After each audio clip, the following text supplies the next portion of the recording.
Burden of life. दोस्तों, modern society में पैसे की इम्पोर्टेंस इतनी ज़्यादा बढ़ गई है कि किसी भी इंसान के लिए पैसे की कमी के साथ एक नॉर्मल लाइफ भी जीना पॉसिबल नहीं रह गया है। अगर आपके पास पैसा है तो ही आप एक बेटर लाइफ जी सकते हैं, नहीं तो पैसे के अभाव में आपको एक इंफीरियर लाइफ जीने के लिए मजबूर होना पड़ता है। लोग ये भी मानने लगे हैं कि पैसे से ही रिलेशंस डिसाइड होने लगे हैं, पैसे से ही फ्रेंडशिप चलती है।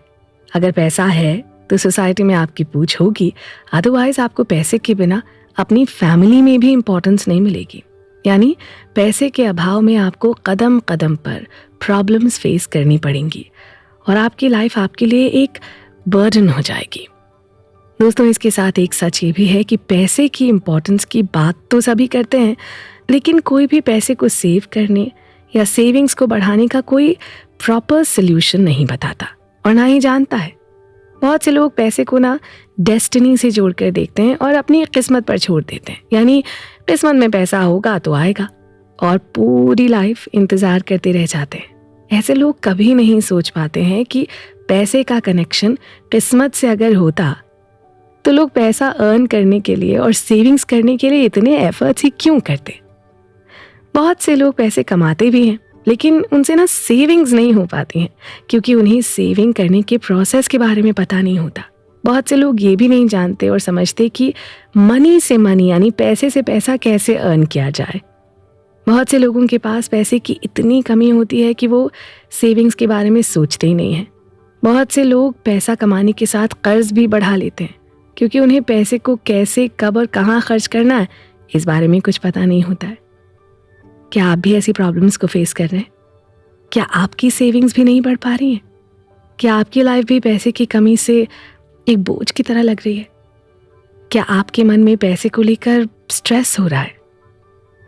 देखिए, अगर आप ऐसी प्रॉब्लम्स को फेस कर रहे हैं तो आपको स्ट्रेस लेने की कोई ज़रूरत नहीं है और ना ही पैसे की वजह से लाइफ को बर्डन बनाने की ज़रूरत है। नमस्कार दोस्तों, मैं हूँ पल्लवी भारती और आप सुन रहे हैं शरद कुमार राजू की लिखी book money wise, the Aam Aadmi's guide to wealth and financial freedom की ऑडियो बुक समरी सिर्फ कुकू एफएम पर। दोस्तों, इस बुक समरी में आप पैसे को बेटर तरीके से यूज़ करने, पैसे की सेविंग्स करने और पैसे से पैसे को अर्न करने की टेक्निक और प्रोसेस के बारे में जानेंगे और अपनी लाइफ में पैसे के इन्फ्लुएंस को बढ़ा पाएंगे। इस बुक के ऑथर शरद ने अपने एक्सपीरियंस और स्टडीज़ के बेसिस पर बहुत ही सिंपल तरीके से ये समझाने की कोशिश की है कि पैसे का फ्लो हम कैसे कंटिन्यू रख सकते हैं। चलिए तो जुड़ जाएं हमारे साथ इस शानदार सफ़र में, जिसमें हम जानेंगे कि कैसे हम अपनी सेविंग्स बढ़ा सकते हैं और कैसे पैसे से पैसा अर्न किया जा सकता है सिर्फ कुकू एफएम पर। कुकू एफएम, सुने जो मन चाहे। Developed consumer. दोस्तों, इस बुक के ऑथर ने पैसे की इम्पोर्टेंस को समझाने के लिए एक रिलीजियस टीचर यानी धर्म गुरु और एक मटेरियलिस्टिक यानी भौतिकवादी इंसान का एग्जाम्पल दिया है। धर्म गुरु और भौतिकतावादी के बीच धर्म और अर्थ यानी पैसे के बारे में डिस्कशन चल रहा था। धर्म गुरु ने कहा कि पैसे से आप प्यार नहीं खरीद सकते। इस बात पर भौतिकतावादी ने कहा कि प्यार से आप कुछ भी नहीं खरीद सकते हैं।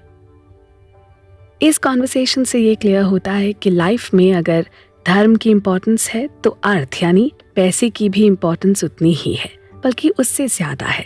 अगर पैसे से प्यार नहीं खरीदा जा सकता है तो प्यार से तो कुछ भी नहीं खरीदा जा सकता है। लेकिन साधु संतों को भले ही लाइफ में कोई फैसिलिटीज़ नहीं चाहिए, लेकिन खाना तो उन्हें भी चाहिए और खाने के लिए पैसे की ज़रूरत पड़ती है। इसके साथ ही एक पावरफुल ट्रूथ ये भी है कि सभी इंसानों के लिए साधु संत के रूप में अपनी लाइफ को एक्सेप्ट करना और वैसे ही जीना पॉसिबल ही नहीं है, क्योंकि इंसान को सोशल एनिमल यानी सामाजिक प्राणी कहा गया है। दुनिया में वेल्थ के लिए न जाने कितने वार हुए हैं और वार सिर्फ इस टाइम के मॉडर्न एरा में ही नहीं हुए हैं। हिस्ट्री का कोई भी एरा इससे बच नहीं पाया है। एग्जाम्पल के लिए महाभारत का युद्ध भी संपत्ति के लिए ही हुआ था, और वो भी एक ही फैमिली के बीच। इसलिए कहा जा सकता है कि इंसान को जीने के लिए अगर हवा पानी के बाद किसी चीज़ की ज़रूरत होती है तो वो है पैसा। इस बुक के ऑथर ने इस फैक्ट को समझाने के लिए वाइफ और हस्बैंड का एग्जाम्पल दिया है, उनके बीच एक डिवोर्स सिचुएशन का एग्जाम्पल दिया है। 2012 में अमेरिका के एक फैमिली में फाइनेंस और डिवोर्स के बीच के रिलेशन को लेकर एक स्टडी की गई। इस स्टडी में डिवोर्स के रीज़न को एनालाइज किया गया। उस स्टडी के अकॉर्डिंग डिवोर्स का मेन रीज़न ना तो लव था, ना सेक्स था, ना ही चिल्ड्रन थे, बल्कि डिवोर्स का मेन रीज़न था पैसा। राइटर के अनुसार अगर इस तरह का सर्वे इंडिया में हुआ होता तो उसके पीछे भी पैसा ही मेन रीज़न होता, क्योंकि इंडिया में मैरिजेस के पीछे पैसा डायरेक्ट रूप से इन्वॉल्व होता है। हम सभी अपनी फैमिलीज़ और सोसाइटीज़ की लाइफ के एक्सपीरियंसेस को अब्सॉर्ब करते हैं तो पाते हैं कि अगर किसी पेरेंट के 2 लड़के हैं और उनमें से किसी एक की अर्निंग कम है तो उसकी वैल्यू फैमिली और सोसाइटी दोनों लेवल पर ज़्यादा अर्न करने वाले से कम होती है। जो ज़्यादा अर्न करता है उसकी बात ज़्यादा सुनी जाती है, उसके डिसीजन को इम्पोर्टेंस दी जाती है। पैसे की कमी, पैसे की ज़रूरत और पैसे के लिए भागदौड़ करते हुए हम सभी के मन में इस तरह की फीलिंग्स आती हैं कि काश हमारी लाइफ बचपन की तरह होती, जहाँ ना तो हमें पैसे की चिंता होती, ना किसी तरह की प्रेस्टीज की। इस बुक के ऑथर के अनुसार हमारे मन में जब भी इस तरह की फीलिंग्स आती हैं तो हमें सबसे पहले अपने आप से ये सवाल पूछना चाहिए कि हमारी लाइफ में पैसे का मतलब क्या है। क्योंकि बहुत सारे लोग कंजूसी करते हुए एक एक पैसा बचाते हैं और कहते हैं कि पैसे से हैप्पीनेस नहीं खरीदी जा सकती।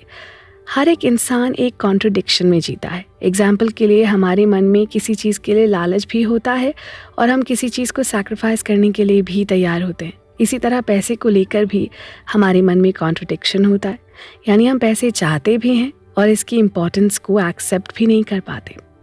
जब तक हम पैसे की इम्पोर्टेंस को एक्सेप्ट नहीं करेंगे तब तक हम पैसे को लेकर डिस्कशंस भी नहीं करेंगे, और जब तक हम पैसे को लेकर डिस्कशंस नहीं करेंगे तब तक हम किसी और सल्यूशन की तरफ भी नहीं जाएंगे। एग्जाम्पल के लिए अगर किसी की लाइफ कर्ज के बर्डन से बर्बाद हो रही है, वो अपनी इन्वेस्टमेंट को लेकर होपलेस हो गया हो, फिर भी अगर वो अपनी प्रॉब्लम को अपनी फैमिली और फ्रेंड सर्कल में शेयर नहीं करेगा तो वो अपनी उस प्रॉब्लम से कभी निकल ही नहीं पाएगा। इसके साथ इस मॉडर्न एरा में पैसे की इम्पोर्टेंस इसलिए और ज़्यादा है क्योंकि इस एरा में इंसान एक कंज्यूमर के रूप में चेंज हो गया है। हमारे सामने रोज़ लैपटॉप्स, मोबाइल्स, टीवी के साथ न जाने कितने प्रोडक्ट्स के विज्ञापन छाए रहते हैं, और इनमें से बहुत सारे प्रोडक्ट्स हमारी लाइफ की नेसेसिटी बन चुके हैं, यानी एक ज़रूरी हिस्सा। यानी इसके बिना हमारी लाइफ इम्पॉसिबल सी हो गई है। जो बच्चे जन्म ले रहे हैं वो एक इंफॉर्मेशन एरा में जन्म ले रहे हैं, यानी वो किसी फैमिली, किसी कम्युनिटी का पार्ट बनने से पहले उन कंपनीज़ का पार्ट बन जाते हैं जिनके प्रोडक्ट्स वो यूज़ करने लगते हैं। राइटर के अनुसार अगर किसी कॉमन मैन के पास कोई यूनिवर्सल राइट है तो वो है कंज्यूम, यानी उपभोग करने का अधिकार।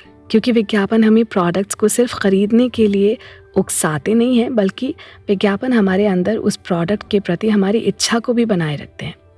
कहने का सेंस ये है कि हम जिस करंट टाइम में जी रहे हैं, इस टाइम में हमारे पास इतने गैजेट्स और इतने प्रोडक्ट्स हो गए हैं कि हम इन सब के बिना अपनी बेटर लाइफ को इमेजिन ही नहीं कर सकते हैं। यानी हमें ज़्यादा से ज़्यादा प्रोडक्ट्स को यूज़ करने के लिए कन्विंस किया जाता है। जब किसी कार का एडवर्टाइजमेंट आता है तो उसमें बताया जाता है कि इसमें तो भाई सक्सेसफुल लोग ही चलते हैं, और हम कार ख़रीद कर सक्सेसफुल होने के बारे में सोचने लगते हैं।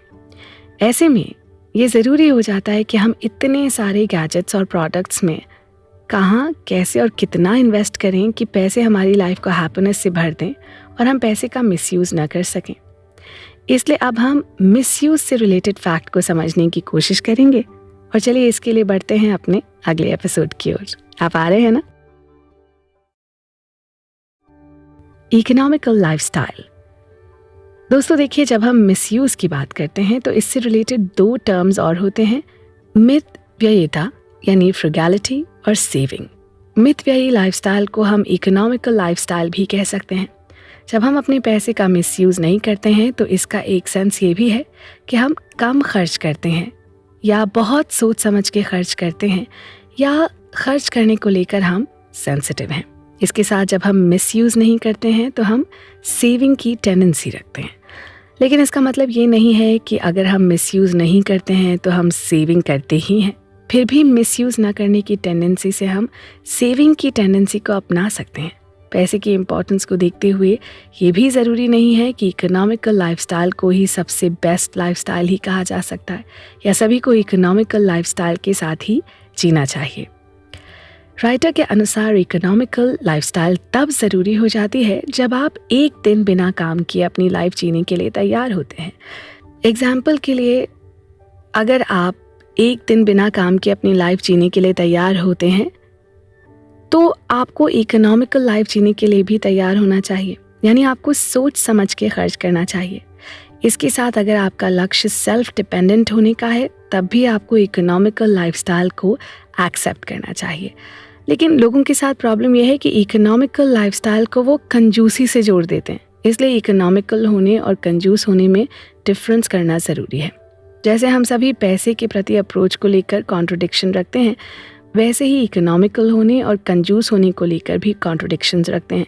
यानी इकोनॉमिकल और कंजूस होने को लेकर हम क्लियर नहीं होते हैं या झूठ बोलते हैं। इसलिए हम किसी पैसे के मामले में टॉप पर जो लोग हैं ना, उनकी लाइफस्टाइल को फॉलो करने में अपने आप को लॉस में ले जाने के लिए भी तैयार हो जाते हैं, क्योंकि हम नहीं चाहते हैं कि हमारी लाइफस्टाइल को लेकर कोई मजाक उड़ाए या हमें इग्नोर करे या हमें कम इम्पोर्टेंस दे। जो लोग इकोनॉमिकल होते हैं वो इसलिए इकोनॉमिकल होते हैं क्योंकि वो अपने फ्यूचर को लेकर सिक्योर होना चाहते हैं। वो इस बात में बिलीव करते हैं कि प्रेजेंट की हैप्पीनेस बहुत टाइम तक नहीं रहने वाली। अगर फ्यूचर को लेकर कोई सिक्योरिटी नहीं रहेगी तो प्रेजेंट की हैप्पीनेस को भी फील नहीं किया जा सकता।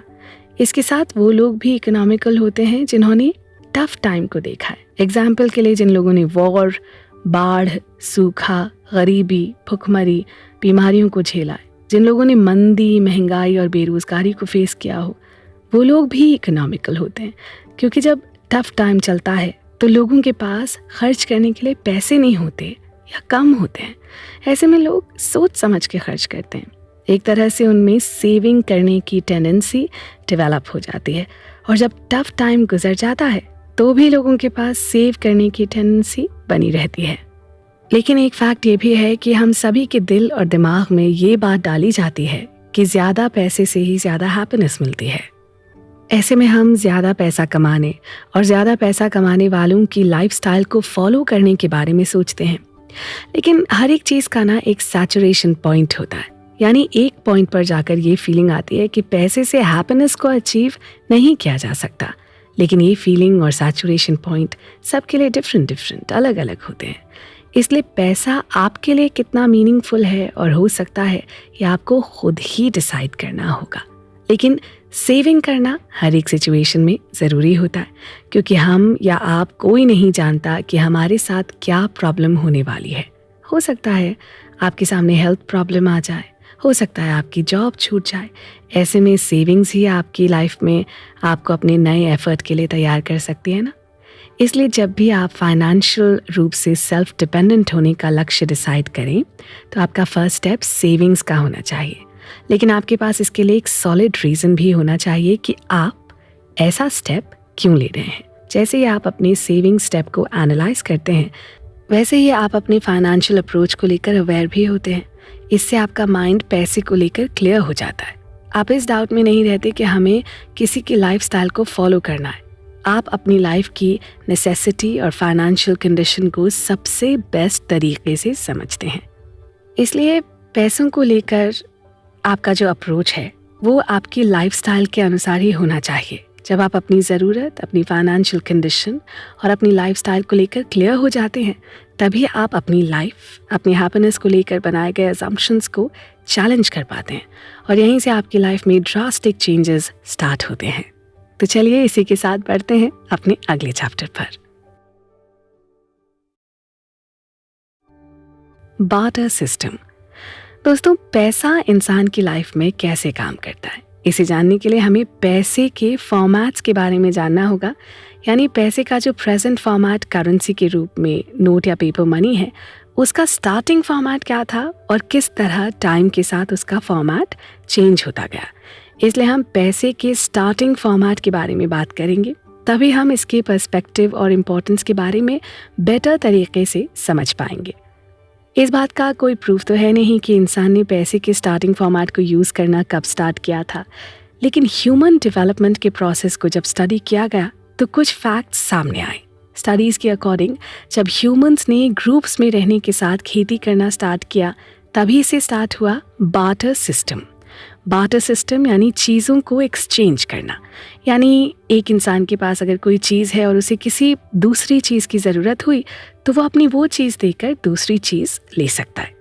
ह्यूमन डेवलपमेंट की स्टडीज़ के अकॉर्डिंग 8000 BC के टाइम में इंसान ने अनाज पैदा करने के साथ साथ अपने लिए स्थायी घर बनाना स्टार्ट कर दिया था, यानी घूम घूम कर रहने के बजाय एक ही जगह रहना स्टार्ट किया। 3000 BC तक आते आते सिंधु, नील और फरात सिविलाइजेशंस का उदय हुआ और इस टाइम तक इंसानों ने करेंसी का इस्तेमाल करना स्टार्ट कर दिया था, क्योंकि तब तक इंसान ने खेती के साथ बिजनेस करना भी स्टार्ट कर दिया था और बिजनेस में बार्टर सिस्टम उतना इफेक्टिव नहीं हो सकता था, क्योंकि बार्टर सिस्टम में एक तरह से ज़रूरतों का संयोग होना ज़रूरी था, यानी कि कोई कंज्यूमर तभी किसी चीज़ का एक्सचेंज कर सकता था जब किसी को उस चीज़ की ज़रूरत हो। एग्जाम्पल के लिए 2 लोगों के पास सिर्फ गेहूँ है और उन लोगों को किसी और चीज़ की ज़रूरत है, तब ये सिस्टम लोगों के लिए हेल्पफुल नहीं हो पाता था।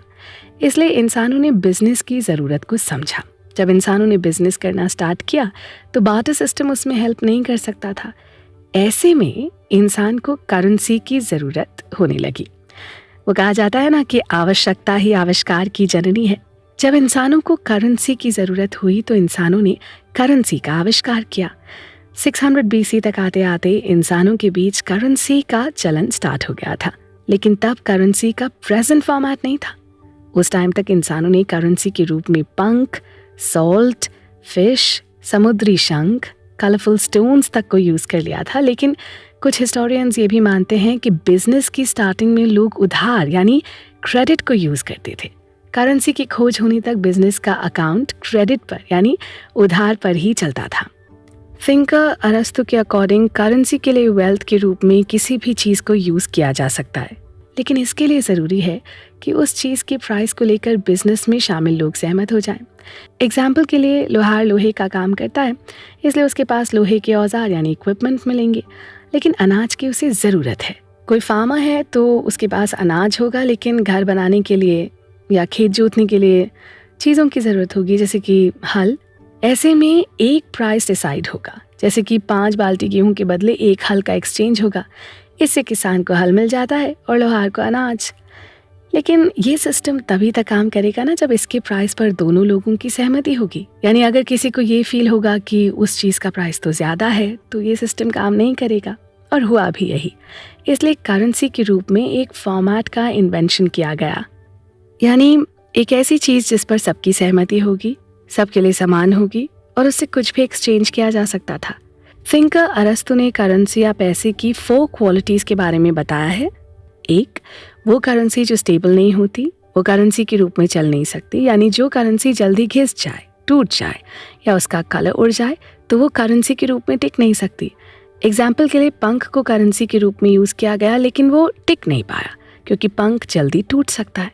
2, करेंसी को पोर्टेबल होना चाहिए, इसीलिए करेंसी के रूप में बार्टर सिस्टम की कोई चीज़ करेंसी के रूप में यूज़ नहीं हो पाई, क्योंकि बार्टर सिस्टम में अनाज, लोहा, तेल या ऐसी किसी चीज़ को ईजिली पोर्टेबल नहीं किया जा सकता है जितना सिक्के और नोट को पोर्टेबल किया जा सकता है।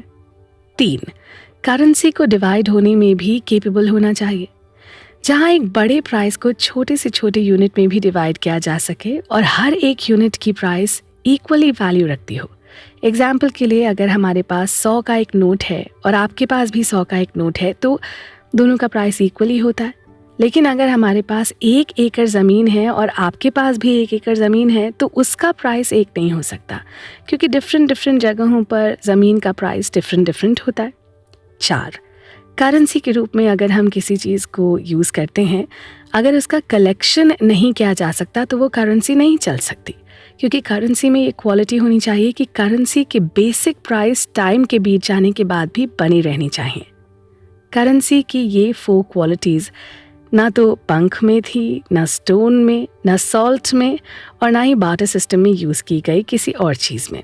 इसलिए 600 BC आते आते तक लोगों ने करेंसी के रूप में गोल्ड को यूज़ करना स्टार्ट कर दिया था। क्योंकि गोल्ड उस टाइम के हर सिविलाइजेशन में अवेलेबल भी था और उसकी इम्पोर्टेंस भी थी। चलिए इसी के साथ बढ़ते हैं अपने अगले चैप्टर की ओर।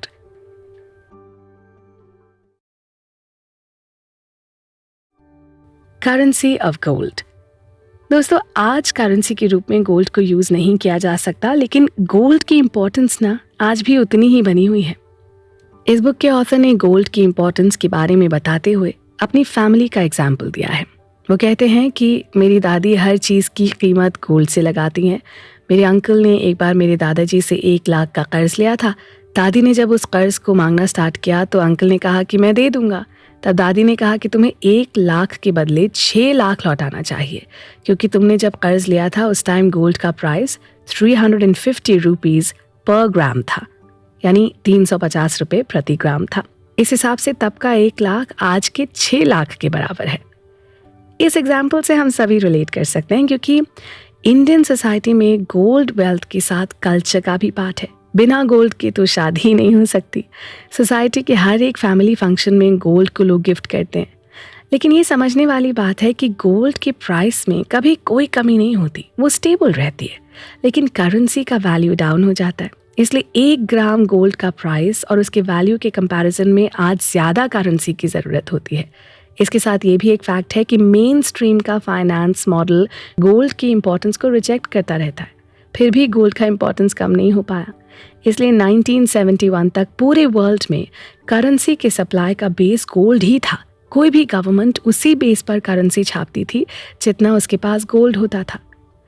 राइटर ने करेंसी के सभी फॉर्मेट और उसके इम्पोर्टेंस के बारे में इसलिए बताया है कि जब तक आप या हम करेंसी की पावर को नहीं समझेंगे तब तक हम प्रॉपर तरीके से इन्वेस्ट नहीं कर सकते। दोस्तों, सिस्टम चाहता है कि गोल्ड का वैल्यू शुगर, सॉल्ट या किसी अनाज की तरह ही हो, लेकिन अभी तक ऐसा पॉसिबल नहीं हो पाया है। ऐसे में अगर आप गोल्ड या दूसरी करेंसी के फंक्शन और उसकी इम्पोर्टेंस को जाने बिना इन्वेस्ट करेंगे तो आप ना प्रॉपर तरीके से इन्वेस्ट नहीं कर पाएंगे। इसके लिए इस बुक के ऑथर ने मॉडर्न करेंसी की हिस्ट्री में जो सिस्टम रहे हैं उनमें से 4 सिस्टम्स के बारे में बताया है। 1, क्लासिकल गोल्ड स्टैंडर्ड सिस्टम। ये सिस्टम 1800 से 1913 तक चला। इस सिस्टम के अनुसार वर्ल्ड की हर करेंसी की यूनिट की प्राइस के पीछे एक सर्टेन वैल्यू का गोल्ड होता था। यानी अगर कोई सिस्टम $100 का नोट छापता है तो उसके पास $100 की वैल्यू का गोल्ड भी होना चाहिए। इसलिए उस टाइम की करेंसी में ये लिखा रहता था कि अगर $100 का नोट किसी के पास होगा तो वो अपने उस नोट से $100 की वैल्यू की गोल्ड की डिमांड कर सकता है। यानी जब कोई किसी बैंक में $100 लेकर जाता है तो उसे बैंक से $100 की वैल्यू के गोल्ड के प्योर सिक्के मिल जाते थे। उस टाइम तक नोट एक रसीद या स्लिप की तरह काम कर रहा था। करेंसी तो सिर्फ एक फैसिलिटी थी, रियल वेल्थ तो गोल्ड ही था। 2, गोल्ड एक्सचेंज स्टैंडर्ड सिस्टम। इस सिस्टम की स्टार्टिंग 1913 से हुई, क्योंकि फर्स्ट वर्ल्ड वॉर के टाइम में जितनी कंट्रीज शामिल थीं सभी कंट्रीज ने पे करने पर रोक लगा दी। एग्जाम्पल के लिए जर्मनी फर्स्ट वर्ल्ड वॉर में शामिल था, उसने करेंसी को पे करने पर रोक लगा दिया तो जर्मनी के लोगों को उस करेंसी से गोल्ड नहीं मिल सकता था। करेंसी के रूप में ये एक बड़ा चेंज होने वाला था, क्योंकि इसी स्टेप से कागजी मुद्रा यानी पेपर मनी का बेस तैयार हुआ। दोस्तों, अब हम नेक्स्ट एपिसोड में तीसरे और चौथे सिस्टम के बारे में चर्चा करेंगे। तो चलते हैं अपने नेक्स्ट चैप्टर की ओर। आप बने रहें हमारे साथ। Fiat currency system. दोस्तों, लास्ट एपिसोड में हमने गोल्ड और मॉडर्न करेंसी के 2 सिस्टम्स के बारे में जाना था। इस एपिसोड में हम करेंसी के तीसरे और चौथे सिस्टम के बारे में चर्चा करेंगे। तीसरा है ब्रेटन वुड्स सिस्टम। इस सिस्टम के पीछे वर्ल्ड वॉर और अमेरिका रहा है। हुआ ये कि अमेरिका ने सेकेंड वर्ल्ड वॉर से खुद को अलग रखने की कोशिश की। 1942 के अगस्त में ही अमेरिका ने अपनी फौज को लड़ने के लिए भेजा था, लेकिन दूसरी यूरोपियन कंट्रीज पूरी तरह से सेकेंड वर्ल्ड वॉर में इन्वॉल्व रही थी। इसलिए बाकी कंट्रीज ने वेपन और वॉर से रिलेटेड चीज़ों को खरीदने में बहुत ज़्यादा पैसा खर्च किया। वहीं अमेरिका वेपन और वॉर से रिलेटेड सामान का प्रोडक्शन करता रहा और दूसरी कंट्रीज को वेपन और सामान सप्लाई करता रहा। अब इसका रिजल्ट ये हुआ कि अमेरिका का नेशनल इनकम केवल 10 सालों में ही 46 अरब डॉलर से बढ़कर 132 अरब डॉलर हो गया। वर्ल्ड वॉर जब ख़त्म हुआ तो अमेरिका वर्ल्ड की सबसे रिच कंट्री बन चुकी थी।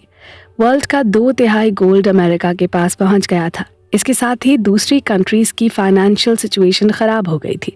ऐसे में दूसरी कंट्रीज़ के लिए बिजनेस करना भी टफ हो गया था। इसलिए सभी कंट्रीज़ के लीडर्स ने मिलकर बिजनेस को कंफर्टेबल बनाने के लिए 1944 में एक मीटिंग प्लान की। ये मीटिंग न्यू हैम्पशायर के ब्रेटन वुड्स में हुई, इसलिए इस सिस्टम को ब्रेटन वुड्स सिस्टम कहा गया। इस मीटिंग में अमेरिका के डॉलर को वर्ल्ड की रिजर्व करेंसी के रूप में रिकग्निशन मिला और उसे एक्सेप्ट किया गया। अब तक करेंसी का बेस गोल्ड था, लेकिन इस मीटिंग के बाद करेंसी का बेस अमेरिकी डॉलर बन गया और इसके बदले में अमेरिकी डॉलर को गोल्ड का सपोर्ट मिलेगा। एक तरह से ये एक रिवाइज्ड गोल्ड स्टैंडर्ड था, यानी अब करेंसी को गोल्ड के रूप में सिलेक्ट करने के बजाय डॉलर के रूप में सिलेक्ट करना था।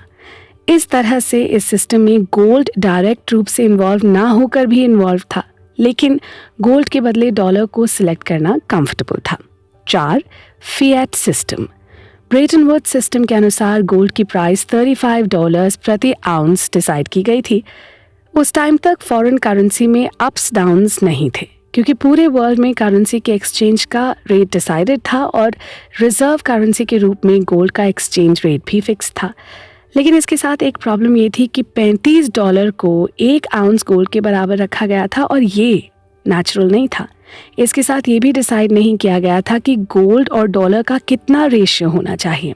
इस वजह से ये भी पता नहीं चल सकता था कि डॉलर के बदले अमेरिकी ट्रेजरी में कितना गोल्ड रहना चाहिए। इस प्रॉब्लम को देखते हुए कई कंट्रीज़ ने सवाल करना स्टार्ट किया कि क्या अमेरिका के पास इतना गोल्ड है जितना वो डॉलर रिलीज़ करता है। इसके साथ ही दूसरी कंट्रीज़ के लीडर्स ने ये डिमांड करना स्टार्ट किया कि बिजनेस की न्यू पॉलिसीज़ अपनाई जानी चाहिए। कुछ लीडर्स ने यह भी डिमांड की कि करेंसी के लिए गोल्ड स्टैंडर्ड सिस्टम होना चाहिए। 1959 से 1971 के टाइम में अमेरिका का गोल्ड रिजर्व 50% कम हो गया। तब अमेरिका के प्रेसिडेंट रिचर्ड निक्सन ने डिसाइड किया कि तत्काल प्रभाव यानी इमीडिएट इफेक्ट से गोल्ड के बदले अमेरिका के डॉलर को चेंज नहीं किया जा सकता। इस इमीडिएट इफेक्ट को बाय फिएट सिस्टम कहा गया। इस तरह से बाय फिएट डॉलर को करेंसी के रूप में एक्सेप्ट कर लिया गया। इस सिस्टम में किसी भी करेंसी को रियल वेल्थ के पर्सपेक्टिव में नहीं रखा जा सकता था। फिएट सिस्टम को एक्सेप्ट करने के बाद गोल्ड सर्टिफिकेट को फेडरल रिजर्व नोट में चेंज कर दिया गया। इस करेंसी में ये प्रॉमिस किया गया कि इसके बदले धारक यानी होल्डर को गोल्ड या किसी प्रकार की मटेरियल वेल्थ नहीं दी जाएगी। उसके बदले में फेडरल रिजर्व नोट जैसा नोट दिया जाएगा। इस तरह से जब हम करेंसी की हिस्ट्री को एनालाइज करते हैं तो पाते हैं कि वर्ल्ड के मेन स्ट्रीम फाइनेंस सिस्टम ने धीरे धीरे गोल्ड को साइड कर दिया और उसकी जगह पर पेपर मनी को यूज़ करना स्टार्ट किया। इसके साथ ही करेंसी का डेफिनेशन भी चेंज हो गया। यानी पहले ये माना जाता था कि करेंसी ऐसी होनी चाहिए जिसका कोई इंटरनल वैल्यू हो। गोल्ड का इंटरनल वैल्यू था।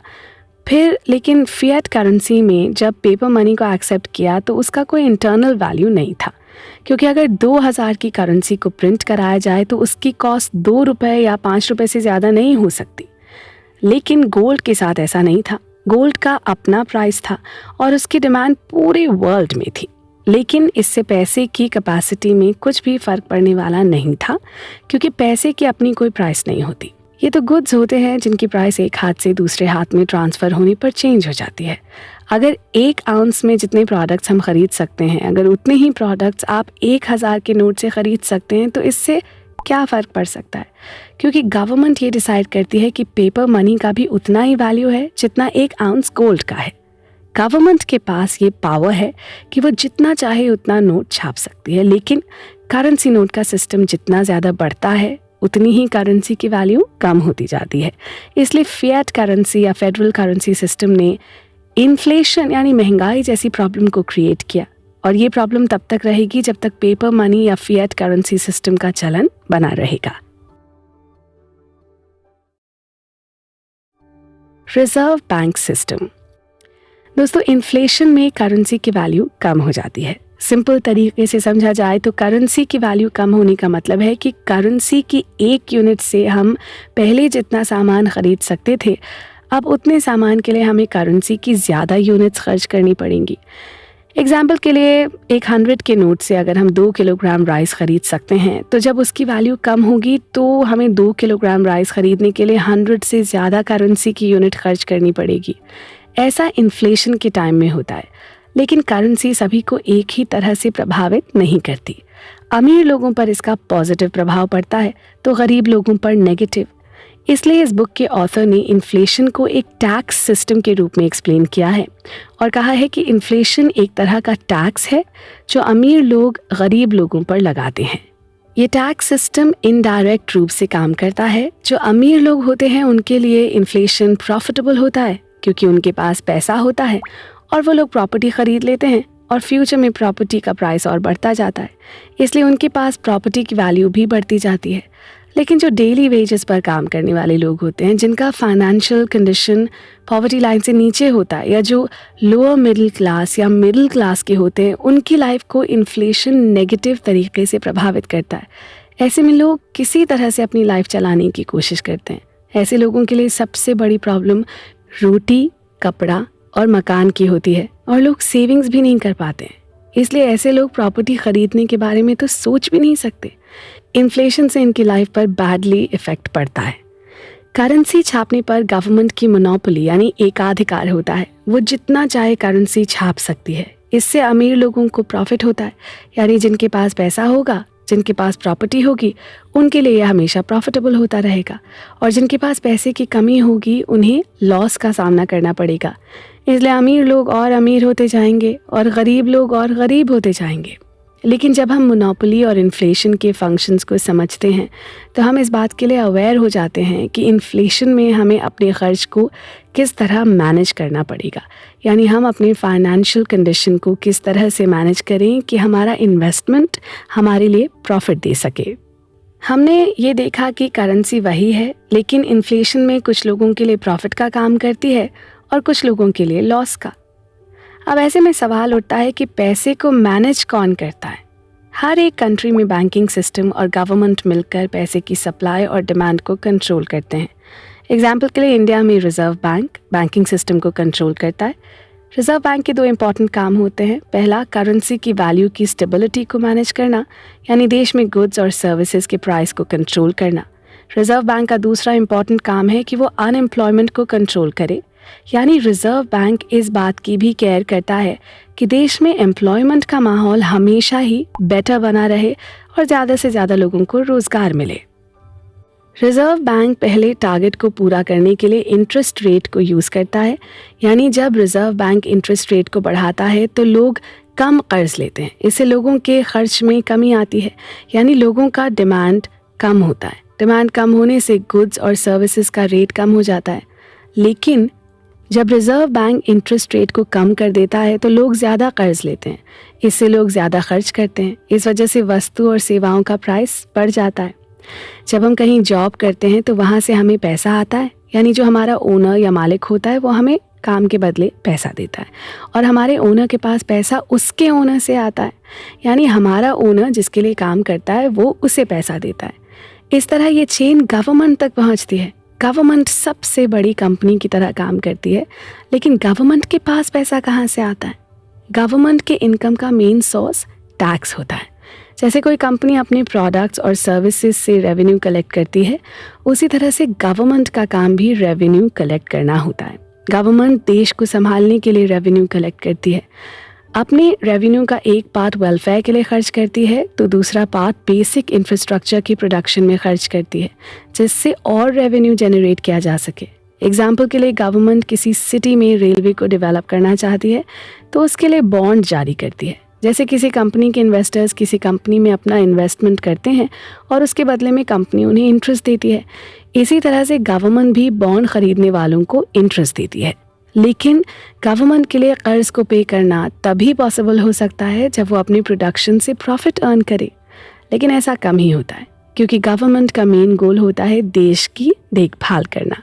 इसलिए गवर्नमेंट नॉन प्रॉफिटेबल काम करती है। ऐसे में जब कोई इन्वेस्टर अपने इंटरेस्ट की मांग करता है या अपने दिए गए कर्ज की डिमांड करता है तो गवर्नमेंट लोगों से और कर्ज लेती है और ये सिलसिला चलता रहता है। एक टाइम के बाद कर्ज इतना ज़्यादा बढ़ जाता है कि सिचुएशन कंट्रोल में नहीं हो पाती और गवर्नमेंट को दिवालिया यानी बैंकरप्सी डिक्लेयर करना पड़ता है। इसी के साथ आइए बढ़ते हैं अपने अगले चैप्टर पर। Mental productive capacity. दोस्तों, हमने लास्ट एपिसोड में जाना कि गवर्नमेंट जब कोई इंफ्रास्ट्रक्चर की प्लानिंग करती है तो इसके लिए बॉन्ड जारी करती है। लोग बॉन्ड को खरीदते हैं और इसके बदले में उन्हें इंटरेस्ट मिलता है। लेकिन बॉन्ड का सबसे बड़ा कस्टमर रिजर्व बैंक होता है। रिजर्व बैंक बॉन्ड को खरीदने के लिए जो पैसा इन्वेस्ट करता है वो कमाया हुआ या इन्वेस्टमेंट से अर्न किया हुआ नहीं होता, इसलिए रिजर्व बैंक नई करेंसी छापता है। लेकिन जब देश के नागरिक बॉन्ड को खरीदते हैं तो उनका पैसा कमाया हुआ या इन्वेस्टमेंट से अर्न किया हुआ होता है। ऐसी सिचुएशन में नई करेंसी छापने की ज़रूरत नहीं होती और नई करेंसी की सप्लाई भी नहीं बढ़ती है। इससे इन्फ्लेशन भी कंट्रोल में रहता है। लेकिन जब रिजर्व बैंक बॉन्ड को खरीदता है तो वो नई करेंसी छापता है, लेकिन इससे इन्फ्लेशन बढ़ता है क्योंकि मार्केट में करेंसी की सप्लाई बढ़ जाती है। लेकिन बॉन्ड से मिली करेंसी से गवर्नमेंट डेवलपमेंट में इन्वेस्ट करती है, इससे एम्प्लॉयमेंट बढ़ता है। और जब रिजर्व बैंक बॉन्ड खरीद लेता है तो गवर्नमेंट उस पर रिजर्व बैंक को इंटरेस्ट देती है और रिजर्व बैंक से नई करेंसी को लेकर गवर्नमेंट अपने एम्प्लॉयज़ को देती है। एम्प्लॉयज़ उन पैसों को बैंक में जमा करते हैं और ज़रूरत के अनुसार खर्च करते हैं। इस तरह से पैसा कर्ज से बाहर निकल आता है। राइटर कहते हैं, पैसा सिर्फ प्राइस और वैल्यू को रिप्रेजेंट करता है। वो प्राइस चाहे किसी इंजीनियर द्वारा बनाया गया प्लेन का डिज़ाइन हो, किसी आर्टिस्ट की पेंटिंग हो, या कोई दूसरा आर्ट वर्क हो, या किसी डॉक्टर का किसी पेशेंट को ठीक करने के बदले लिया गया चार्ज हो। पैसे का कनेक्शन प्राइस और वैल्यू से ही होता है। ये प्राइस रखने वाले कस्टमर से उस प्राइस के प्रोड्यूसर तक पहुंचता है। एग्जाम्पल के लिए डॉक्टर ने अपना चार्ज 1000 रखा है, यानी वो पेशेंट को ठीक करने के प्राइस को प्रोड्यूस करता है और उस प्राइस को पेशेंट पे करता है क्योंकि वो उस प्राइस को पे करके ठीक हो सकता है। इस तरह से पैसा प्राइस को ही रिप्रेजेंट करता है। वेल्थ क्रिएशन या वेल्थ डेवलपमेंट का कनेक्शन इंसान की मेंटल प्रोडक्टिव कैपेसिटी या मानसिक उत्पादक क्षमता से होता है, क्योंकि ह्यूमन ब्रेन ही सभी वस्तुओं यानी गुड्स के प्रोडक्शन के लिए रिस्पॉन्सिबल है। जिस तरह ह्यूमन ब्रेन सभी चीज़ों के प्रोडक्शन के लिए रिस्पॉन्सिबल है, उसी तरह से ह्यूमन ब्रेन ही इस धरती की सारी संपत्ति के लिए भी रिस्पॉन्सिबल है। इसलिए आप या हम अपनी लाइफ में जो पैसा अर्न करते हैं वो पैसा हमारी फाइनेंशियल एनर्जी, हमारी क्रिएटिव या प्रोडक्टिव कैपेसिटी को रिप्रेजेंट करता है। साथ ही उस टाइम को भी रिप्रेजेंट करता है जिस टाइम में हम पैसा अर्न करते हैं। पैसा अर्न करने की कैपेसिटी हम सबकी अलग अलग होती है। हमें अलग अलग अपॉर्चुनिटीज़ मिलती हैं, लेकिन किसी के लिए भी पैसा अर्न करना सिंपल नहीं होता है। पैसा हार्ड वर्क, डेडिकेशन, स्मार्टनेस और ह्यूमन क्वालिटी से अर्न किया जाता है। बिजनेस के पर्सपेक्टिव से पैसा इक्वालिटी के साथ अवेलेबल रहता है, यानी जहाँ किसी चीज़ का प्राइस दिया जाता है और लिया जाता है। लेकिन जब पैसा करप्ट होता है तो पैसे की वैल्यू में गिरावट होती है, और जब पैसे की वैल्यू में गिरावट होती है तो सोसाइटी में भी गिरावट आती है। इंसान के अगेंस्ट ही वायलेंस करने के लिए तैयार हो जाता है। इसलिए हम अगर पैसे के नेचर को समझते हैं और उससे प्यार करते हैं तो हम सब के लिए पैसा हमारे फेवर में काम करता है। पैसे का एक फैक्ट ये भी है कि पैसा हमें कॉन्फिडेंस नहीं देता है। अगर हमारे पास कॉन्फिडेंस नहीं है तो पैसा हमारी डेली की ज़रूरतों को पूरा कर सकता है, लेकिन अगर हमारे पास हैप्पीनेस नहीं है तो हमें हैप्पीनेस नहीं दे सकता है। पैसा एक सोर्स है, यह हमें वहाँ ले जा सकता है जहाँ हम जाना चाहते हैं, लेकिन ये हमारी ड्राइवर की जगह नहीं ले सकता। पैसा सेटिस्फैक्शन के रिसोर्स को अवेलेबल करा सकता है, लेकिन ये हमारे ड्रीम और हमारी विशेस के लिए रिस्पॉन्सिबल नहीं है। यानी पैसे हमारे सपनों और इच्छाओं को अवेलेबल नहीं करवा सकते, लेकिन पैसे की अवेलेबिलिटी से ही हम सबकी लाइफ चलती है, और पैसे की सप्लाई अगर बढ़ती है तो इन्फ्लेशन बढ़ जाता है। इसलिए हम सब के लिए चैलेंज होता है कि इन्फ्लेशन या महंगाई के साथ अपनी फाइनेंशियल कंडीशन को कैसे मैनेज करें। अगर हम चाहते हैं कि इन्फ्लेशन से हमारी संपत्ति का लॉस ना हो तो हमें अपने आप को सेविंग के लिए ट्रेन करना चाहिए। सेविंग का एक सेंस इन्वेस्टमेंट भी होता है, यानी हमें अपनी सेविंग को इस तरह से इन्वेस्ट करना होगा कि वो बढ़ सके।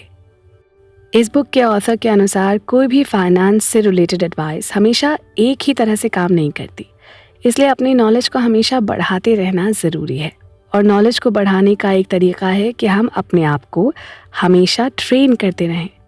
इसलिए सबसे बेस्ट इन्वेस्टमेंट ये होगा कि आपको हमेशा एजुकेशन में इन्वेस्ट करना चाहिए। जब आप अपने को एजुकेट करते हैं तो आप नई इकोनॉमिक पॉलिसीज़ को समझने के लिए तैयार करते हैं, और जब आप नई पॉलिसीज़ को जानते हैं तब आप समझ सकते हैं कि नई पॉलिसीज़ में पैसा किस तरह से काम करेगा, इसलिए पैसे को कब और कैसे इन्वेस्ट करना होगा। Approach of satisfaction. दोस्तों, हम सबकी लाइफ का पहला पार्ट बचपन का होता है, जहाँ हम हर चीज़ से अपने आप को फ्री पाते हैं। हमारे ऊपर ना किसी चीज़ का कोई बर्डन नहीं होता है। लेकिन जैसे ही हम 3 साल या 5 साल के होते हैं तो हमें स्कूल में डाल दिया जाता है, जहाँ हम नेक्स्ट 20 ईयर्स तक एजुकेशन लेते रहते हैं। उसके बाद हमें जॉब या अपनी लाइफ को चलाने के लिए काम करना होता है। ऐसा हम 40-45 ईयर्स तक करते चले जाते हैं। यानी 60-65 ईयर्स के होते होते तो हम रिटायरमेंट लेना चाहते हैं। रिटायरमेंट यानी फिर से हम अपनी बचपन की तरह फ्री होकर रहना चाहते हैं, जहाँ पर हम पर किसी चीज़ का कोई बर्डन ना रहे। एक तरह से कहा जाए तो हम सभी बेटर रिटायरमेंट के लिए जीना चाहते हैं। लाइफ को लेकर यह हम सबका एक जनरल अप्रोच होता है, क्योंकि हमें इसी तरह से ट्रेन किया जाता है या हमें ऐसा करने के लिए बचपन से ही बताया जाता है, और हमारे आसपास के लोग भी ऐसा ही करते हैं।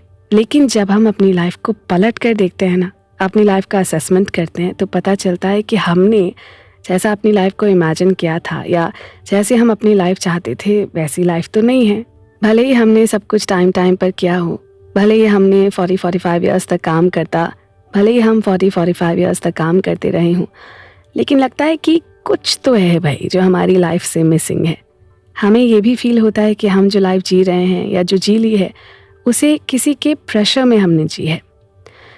इंडस्ट्रियल रेवोल्यूशन के पहले या हिस्ट्री के मिडिल एरा में लोग इतना काम नहीं करते थे।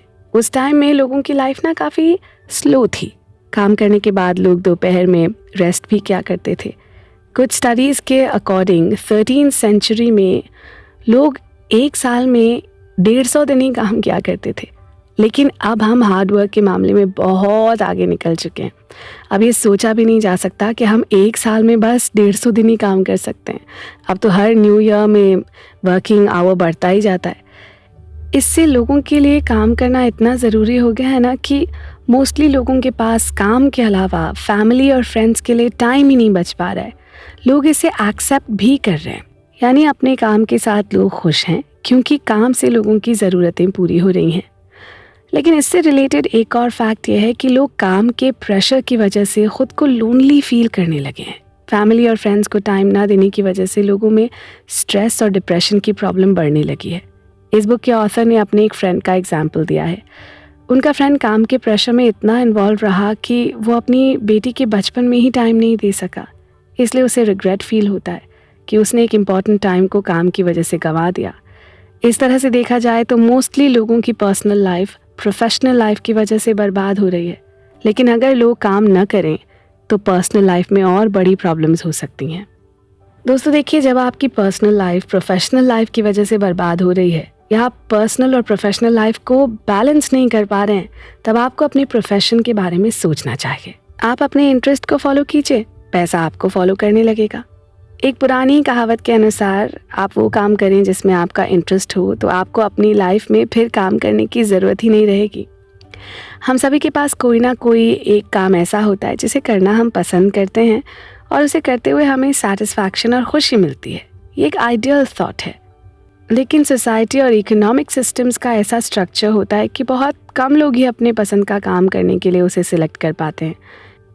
ऐसे में इस बुक के ऑथर ने समझाया है कि इसके ऑपोजिट लाइफ में आपको जो पसंद नहीं है उसे भी करना बहुत टफ नहीं है, क्योंकि आप जब कोई काम करते हैं तो सोसाइटी में उसकी ज़रूरत होती है, और जब सोसाइटी की ज़रूरत पूरी होती है तो सोसाइटी या सिस्टम आपको पे करता है। इस मॉडर्न टाइम का फेवरेट कोट ये है कि आपको सेटिस्फैक्शन आपके जॉब से ही मिल सकता है। इसलिए अपने प्रोफेशन को लेकर परेशान होने के बजाय हमें कोशिश करनी चाहिए कि हम कैसे सेव करें। यानी कि यहाँ सेविंग करने का सेंस ये है कि हमें अपनी लाइफ को इकोनॉमिकल तरीके से जीने के लिए प्रैक्टिस करनी चाहिए। जब हम चाहते हैं कि हमें कम पैसे से ही सेटिस्फैक्शन मिले, तो हमें अपने थॉट्स और फीलिंग्स को कंट्रोल करना होगा, जिसकी वजह से हम बिना सोचे समझे खर्च करते हैं। अगर हम अपनी लाइफ को दूसरे के लाइफस्टाइल से कंपैरिजन करना छोड़कर अपने माइंडसेट को इस तरह डेवलप करें कि मैं जैसा हूँ या जैसी हूँ वैसे ही ठीक हूँ, तो हम सेल्फ डिपेंडेंट हो सकते हैं। ये थॉट भले ही टफ लगता हो, लेकिन अगर हम इस थॉट की प्रैक्टिस करें ना, तो इस थॉट को अपने माइंड में डेवलप किया जा सकता है और उसे अपनी बिहेवियर का पार्ट बनाया जा सकता है। तो आइए इसी के साथ बढ़ते हैं अपने अगले चैप्टर की ओर। Competition with itself.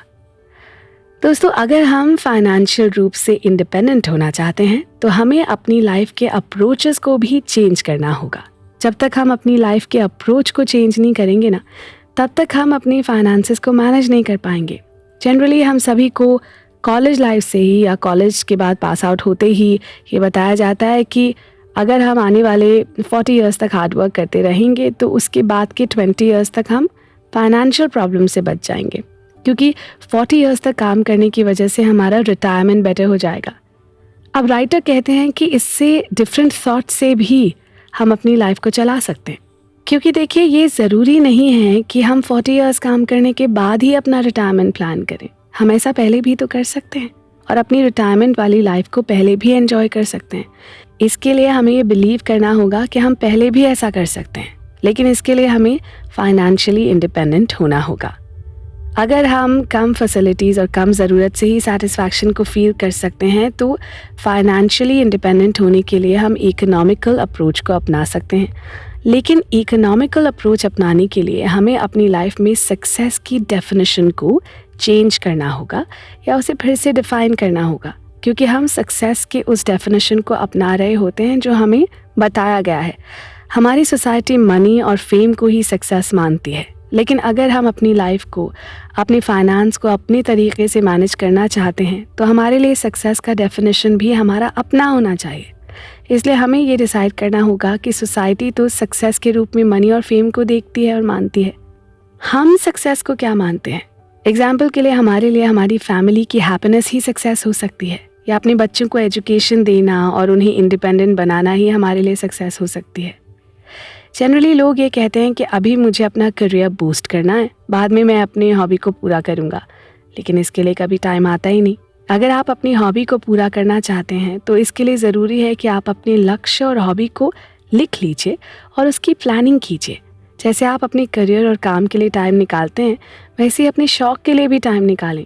प्लानिंग का यहाँ सेंस ये है कि आप अपनी फाइनेंशियल कंडीशन के साथ अपनी हॉबी को कैसे पूरा कर सकते हैं। ऐसा नहीं होना चाहिए कि आपकी फाइनेंशियल कंडीशन ख़राब हो और आप अपनी हॉबी में ही अपना सारा पैसा खर्च कर दें। इसके लिए ख़ुद की हॉबी को भी डिफ़ाइन करना होगा। बहुत से लोग दूसरों के अनुसार अपनी हॉबी भी बना लेते हैं। एग्जाम्पल के लिए कहीं टूर पर जाना और घूमना फिरना जनरली सभी लोग लाइक करते हैं। सोशल मीडिया के टाइम में लोग टूरिस्ट स्पॉट की पिक्चर्स भी शेयर करते हैं। ये सब कुछ अट्रैक्टिव लगता है और आप भी ऐसी प्लानिंग करने लगते हैं, लेकिन आप ये नहीं देख पाते हैं कि आपको सच में टूर पर जाना पसंद है या नहीं। हो सकता है कि आपको बुक्स पढ़ना पसंद हो, आपको पेंटिंग्स करना पसंद हो। अगर आपकी फाइनेंशियल कंडीशन टूर पर जाने के लिए है तो कोई प्रॉब्लम की बात नहीं है, लेकिन अगर आपकी सिचुएशन इसके लिए अलाउ नहीं करती और आपको बुक्स पढ़ना या पेंटिंग करना या सिंगिंग करना पसंद हो, तो आप टूर पर जाने के बजाय अपनी हॉबी के अदर ऑप्शंस के बारे में विचार कर सकते हैं। जब आप अपनी फाइनेंशियल सिचुएशन को अपने तरीके से मैनेज करना चाहते हैं और आप अपनी लाइफ को अपने तरीके से जीना चाहते हैं, तो आपको ये भी मानना चाहिए कि ये दुनिया सिंपल नहीं है, बल्कि ये दुनिया क्रूअल्टी से भरी हुई है। आपको ही अपनी लाइफ के हर तरह के प्रॉब्लम्स को सॉल्व करना होगा। इसमें दुनिया आपकी हेल्प नहीं कर सकती। हो सकता है ये दुनिया आपकी प्रॉब्लम्स को और बढ़ा दे। इसके साथ आपको इस बात में भी बिलीव करना चाहिए कि आपकी लाइफ ही आपकी अपनी है, इसलिए किसी और से कंपटीशन करने का कोई सेंस नहीं है। अगर आपका किसी से कंपटीशन हो सकता है तो वो अपने आप से ही होना चाहिए। जब आप इस बात को एक्सेप्ट कर लेते हैं कि आपका कंपटीशन अपने आप से है, तो आपके मन में किसी और के लिए जेलसी की फीलिंग नहीं आती। आप किसी की प्रोग्रेस को लेकर अपने लक्ष्य को चेंज नहीं करते। ऐसे करने से आप अपनी लाइफ को कई तरह की प्रॉब्लम से और अननेसेसरी स्ट्रगल से बचा लेते हैं। आप अपने लक्ष्य से डाइवर्ट भी नहीं होते हैं, और जब आप अपने लक्ष्य से डाइवर्ट नहीं होते हैं तो आपके अंदर किसी काम को लेकर फोकस होने की टेंडेंसी डेवलप होने लगती है। आपका सेल्फ कॉन्फिडेंस भी बढ़ता है और आपकी क्वालिटी को बढ़ाने के लिए आप एफर्ट करते रहते हैं। इससे आप अपने काम में स्पेशल होने लगते हैं। इसके साथ ही अगर आप अपने गोल्स को अचीव करने में फेल भी होते हैं तो आपको ये फील होता है कि आपने अपने लिए अपना लक्ष्य डिसाइड किया है, ये आपका सिलेक्शन है, इसलिए आप अपने फेल होने को भी वेलकम करते हैं और उसे एक्सेप्ट करते हैं, क्योंकि आपने ये एक्सेप्ट कर लिया है कि आपका कंपटीशन खुद से ही है। इसलिए आप अपने को सक्सेस के लिए फिर से तैयार करते हैं और उसके लिए फिर से एफर्ट करते हैं। इस तरह से आप दूसरों से रेस लगाने से बच जाते हैं, दूसरों की तरह भाग दौड़ करने से बच जाते हैं, क्योंकि आपको किसी को ये प्रूव नहीं करना है कि देखो मैं सक्सेसफुल हूँ। ऐसा करने से आप दूसरों की तरह फिजूल खर्ची करने से बच जाएंगे और आप सेविंग्स कर पाएंगे। तो चलिए इसी खूबसूरत लेसन के साथ पढ़ते हैं अपने अगले चैप्टर की ओर। Emergency fund. दोस्तों, पर्सनल फाइनेंस को मैनेज करने का एक इम्पॉर्टेंट बेस है अपने रिटायरमेंट की प्लानिंग करना। रिटायरमेंट प्लानिंग के प्रोसेस के अनुसार आप पहले ये डिसाइड करें कि रिटायरमेंट के बाद आपका एनुअल खर्च कितना होगा। रिटायरमेंट के बाद प्रेजेंट टाइम के खर्चों में से कुछ खर्चों में कमी आती है, क्योंकि रिटायरमेंट तक आप कई तरह की रिस्पॉन्सिबिलिटीज से फ्री हो जाते हैं। एग्जाम्पल के लिए आपके बच्चों की एजुकेशन पूरी हो जाती है, वो सेल्फ डिपेंडेंट हो जाते हैं, आपके घूमने फिरने का खर्च भी कम हो जाता है, लेकिन हेल्थ की प्रॉब्लम्स बढ़ जाती हैं। इसलिए बेटर होगा कि आपका जो भी एनुअल खर्च है उतना ही आप रिटायरमेंट के बाद के खर्च को डिसाइड करें। इसके बाद आप उन एनुअल अमाउंट्स को उन ईयर्स से मल्टीप्लाई करें जितने ईयर्स आपके रिटायरमेंट के बचे हैं। एग्जाम्पल के लिए आपको 60 ईयर में रिटायर होना है। रिटायरमेंट के बाद आपके पास 2 करोड़ का फंड होने वाला है, जिसे आप 20 ईयर्स तक खर्च कर सकते हैं, यानी पर ईयर आप 10 लाख रुपए खर्च कर सकते हैं। लेकिन आप अपनी रिटायरमेंट की प्लानिंग 50 ईयर्स में करते हैं, यानी 10 ईयर्स पहले। आपका प्रेजेंट में एनुअल खर्च का अमाउंट 10 लाख है, तो आपको 10 लाख अमाउंट में 10 ईयर्स को मल्टीप्लाई करना होगा। तो आपके पास के फंड में एक्स्ट्रा 1 करोड़ और होना चाहिए। पहले आपका फंड 2 करोड़ था, लेकिन 10 ईयर्स पहले आप अपनी रिटायरमेंट की प्लानिंग कर रहे हैं, तो आपके पास 3 करोड़ का अमाउंट होना चाहिए। अगर आप 3 करोड़ का फंड कलेक्ट नहीं कर सकते हैं तो आपको अपने एनुअल खर्च को कम करना पड़ेगा और अपनी इन्वेस्टमेंट्स को बढ़ाना पड़ेगा। एक फ्रांसीसी फिलोसोफर के अनुसार वेल्थ एक ऐसा सब्जेक्ट है जो हमारी पर्सनल ज़रूरत के सापेक्ष यानी रिलेटिव होता है। एग्जाम्पल के लिए अगर कोई 50 रुपीज़ डेली अर्न करके अपनी ज़रूरत को पूरी कर सकता है और सेटिस्फाइड हो सकता है, तो वो अपनी पूरी लाइफ 4 लाख रुपए में गुजार सकता है और अपने आप को अमीर भी समझ सकता है। लेकिन जो 50,000 डेली खर्च करता है वो 4 लाख 1 वीक में ही ख़त्म कर सकता है। उसके बाद भी वो पैसे की कमी का रोना रो सकता है। इसलिए अगर आप अपने से प्रॉमिस करते हैं कि हम अपने खर्च को 10% तक कम कर सकते हैं, तो आप 10 ईयर्स पहले अपनी रिटायरमेंट की प्लानिंग कर सकते हैं। अगर आप 20% कम कर सकते हैं तो आप रिटायरमेंट के अमाउंट तक थोड़ा और पहले पहुंच सकते हैं। कुछ थिंकर्स मानते हैं कि संपत्ति निर्माण करना वेट लूज़ करने की तरह एक आर्ट होता है। वेट लूज़ करने के लिए आपको अपनी एनर्जी कंजम्पशन से ज़्यादा खर्च करनी होती है, लेकिन जब आप अपनी संपत्ति को बढ़ाना चाहते हैं तो आप जितना अर्न करें उससे कम खर्च करें, यानी आपकी जो मंथली इनकम है उससे आपको कुछ % सेव ज़रूर करना चाहिए। पर्सनल फाइनेंस का एक और बेस है कर्ज या लोन। लोन को पहले गुलामी का सिंबल माना जाता था, लेकिन आज के टाइम में लोन के बिना आप अपनी लाइफ की डेवलपमेंट की कल्पना नहीं कर सकते। लेकिन लोन लेने के बाद हमेशा उसे चुकाने की कोशिश की जानी चाहिए। अगर आप अपना लोन नहीं चुका पाते तो आपकी सेविंग्स कभी बढ़ नहीं पाएगी। इसलिए आप अपने लोन को चुकाने की प्लानिंग करें। हर एक बैंक के पास ये फैसिलिटी होती है कि बैंक आपके मंथली इनकम से आपके द्वारा फिक्स्ड अमाउंट को एक डेट पर आपके फंड में ट्रांसफ़र कर सकता है। इसके अलावा आप रेकरिंग डिपॉजिट अकाउंट भी ओपन कर सकते हैं, जहां आप हर मंथ एक फिक्स्ड अमाउंट जमा करते जाएं। लेकिन ये प्रोसेस उनके लिए ही सही हो सकता है जो जॉब करते हैं और जिनके पास हर मंथ एक फिक्स्ड अमाउंट आता है। लेकिन जो लोग सेल्फ एम्प्लॉयड होते हैं उनके लिए ये प्रोसेस काम नहीं कर सकता, क्योंकि हर मंथ उनके पास एक फिक्स्ड अमाउंट नहीं आता। इसलिए जो लोग सेल्फ एम्प्लॉयड होते हैं वो अपना एक इमरजेंसी फंड बना सकते हैं। इमरजेंसी फंड बनाने के लिए 2 तरह के चैलेंजेस को फेस करना होता है। पहला चैलेंज है खर्च को लेकर डिसिप्लिन बनाए रखना। अगर आप सेविंग्स करने के लिए डिसिप्लिन के चैलेंज को फेस कर जाते हैं, यानी आप एक फिक्स्ड अमाउंट की सेविंग करते हैं, तो एक टाइम के बाद आप पैसे की कमी से निकल सकते हैं और आपकी सेविंग्स भी बढ़ती जाएंगी। इमरजेंसी फ़ंड के साथ दूसरा चैलेंज ये है कि अगर आप इमरजेंसी फ़ंड तैयार कर लेते हैं तो आप उसका क्या करेंगे। आप जब इमरजेंसी फ़ंड तैयार कर लेते हैं तो आपको फील होता है कि आपने एक बेटर काम किया है। आप अपने आप पर प्राइड कर सकते हैं, आप अपने आप पर गर्व महसूस कर सकते हैं। लेकिन इसके साथ ही आपके पास फंड होने से आपके मन में यही फीलिंग भी आएगी कि आप इसे कहाँ खर्च करें। आपके मन में फॉरेन टूर का ख्याल आ सकता है या नई कार लेने के बारे में आप सोचने लगते हैं। ये एक जनरल टेंडेंसी है, लोग ऐसा ही करते हैं। लेकिन आपको ये सोचना चाहिए कि आपने इमरजेंसी फ़ंड इसलिए तो नहीं बनाया था कि आप उससे फॉरेन टूर पर जाएं या उससे कोई नई कार ले लें। आपने इमरजेंसी फ़ंड इसलिए बनाया है ताकि आप उसे इमरजेंसी में यूज़ कर सकें। लेकिन अभी आपके पास कोई इमरजेंसी नहीं है, तो आप उस अमाउंट का बेटर यूज़ कैसे कर सकते हैं। तो आइए इसी के साथ बढ़ते हैं अपने अगले चैप्टर पर। Insurance investment. दोस्तों, आपका इमरजेंसी फंड तैयार हो गया है, यानी आपने इमरजेंसी के लिए जो अमाउंट डिसाइड किया था वो पूरा हो गया है। लेकिन आपके पास कोई इमरजेंसी नहीं है, तो जितना जल्दी हो सके आप अपने फ़ंड को फ़िक्स डिपॉजिट कर दें। इसके लिए आप ट्रेडिशनल फ़िक्स डिपॉजिट में पैसा जमा कर दें। आप अपने अमाउंट को 5 या 10 पार्ट्स में करके भी डिपॉजिट कर सकते हैं। इससे ये होगा कि जब आपके सामने कोई इमरजेंसी आती है तो आप पूरा अमाउंट निकालने से बच सकते हैं और आपको जितनी ज़रूरत है उतना ही निकाल सकते हैं। डिपॉजिट करते समय आपको इस बात को लेकर अवेयर होना होगा कि आप हाई इंटरेस्ट रेट वाले अमाउंट में अपना पैसा डिपॉजिट ना करें, क्योंकि कुछ हाइब्रिड अकाउंट्स होते हैं जो इंटरेस्ट रेट ज़्यादा तो देते हैं, लेकिन तब आप पैसा खर्च करने के बारे में सोचने लगेंगे और जब तक आप इसे समझेंगे तब तक आपका आधा फंड ख़त्म हो चुका होगा। इसलिए ट्रेडिशनल अकाउंट में ही अपना पैसा डिपॉजिट करें और अपने आप से प्रॉमिस करें कि जब तक कोई इमरजेंसी नहीं होगी तब तक आप अपने इमरजेंसी फ़ंड को टच भी नहीं करेंगे। अगर आप इस डिसिप्लिन को अपना सकते हैं तो इसका मतलब ये हुआ कि आपने अपनी लाइफ में पैसे को कंट्रोल करना सीख लिया है और आपको फ्यूचर में पैसे की कोई प्रॉब्लम नहीं होने वाली। राइटर आगे बताते हैं, क्या सभी को इंश्योरेंस लेने की ज़रूरत है? दोस्तों, अगर आपके खर्च से 50 गुना ज़्यादा आपकी इनकम है तो आपको इंश्योरेंस लेने की ज़रूरत नहीं होती है। लेकिन ऐसा कुछ ही लोगों के साथ होता है ना। जिस तरह से इन्फ्लेशन बढ़ रहा है और हेल्थ प्रॉब्लम्स को डील करना टफ होता जा रहा है, उस तरह से देखा जाए तो सभी के लिए हेल्थ इंश्योरेंस लेना ज़रूरी हो जाता है। अगर आप फैमिली की रिस्पॉन्सिबिलिटीज़ को निभा रहे हैं, अपने बच्चों को एजुकेशन दिला रहे हैं, तो आपको इंश्योरेंस लेना ज़रूरी है।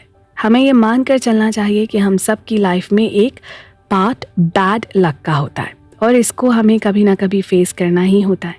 इसलिए हमें इंश्योरेंस करवा लेना चाहिए, जिनमें हेल्थ इंश्योरेंस और लाइफ इंश्योरेंस ज़रूरी होता है। लेकिन आज के टाइम में सिर्फ हेल्थ और लाइफ इंश्योरेंस को ही लेने के लिए नहीं कहा जाता।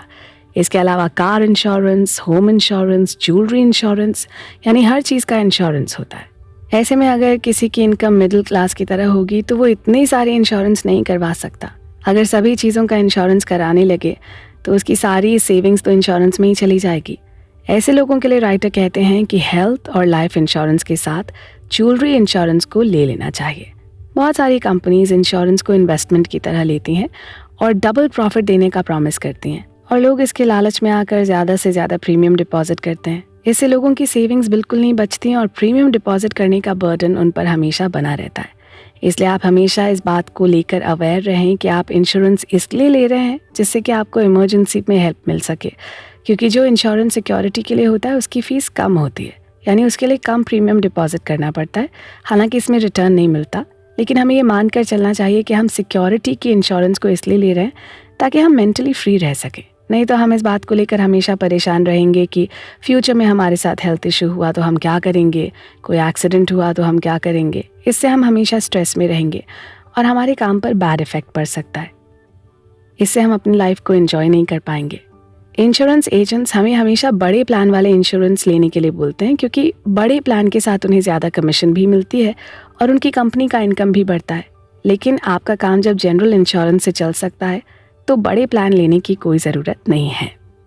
अगर आपके पास इंश्योरेंस के लिए बजट है तो भी आप इंश्योरेंस लेने के बजाय उस पैसे को कहीं और इन्वेस्ट कर सकते हैं। इसलिए आपको टाइम निकालकर इन्वेस्टमेंट के प्लान को असेस करना होगा कि आप जितना इन्वेस्टमेंट इंश्योरेंस के प्रीमियम के लिए कर रहे हैं उतना ही इन्वेस्टमेंट अगर कहीं और करें तो आपको कितना प्रॉफिट मिल सकता है। ऐसे में आपको जहां ज़्यादा प्रॉफिट मिल सकता है वहां जाकर आपको ज़्यादा इन्वेस्ट करना चाहिए। इसके लिए आपको पहले अपनी इनकम का बजट बनाना चाहिए, यानी आपको अपनी इनकम में से कितनी सेविंग्स करनी है और कितना इन्वेस्टमेंट करना है। आपके पास लोन का अमाउंट क्या है, आपका होम रेट क्या है, आपके पास इंश्योरेंस की प्रीमियम कितनी है, आप कितना फूड पर, कितना एजुकेशन पर और कितना दूसरी जगह खर्च करते हैं। बजट बनाने के लिए अपने सारे खर्चों की एक लिस्ट आपके पास होनी चाहिए। अपनी पर्सनल फाइनेंस को डेवलप करने के लिए इस तरह की लिस्ट होने से आप अपनी पर्सनल फाइनेंस के प्रति अवेयर रहते हैं और आप बिना सोचे समझे कहीं खर्च नहीं करते। इससे आपको इन्वेस्टमेंट करने में हेल्प मिलती है। तो आइए इसी के साथ बढ़ते हैं अपने अगले चैप्टर की ओर। Diversification method. दोस्तों देखिए, 3 तरह के इन्वेस्टर्स होते हैं। Number 1 conservative investors, number 2 moderate investors, number 3 aggressive investors.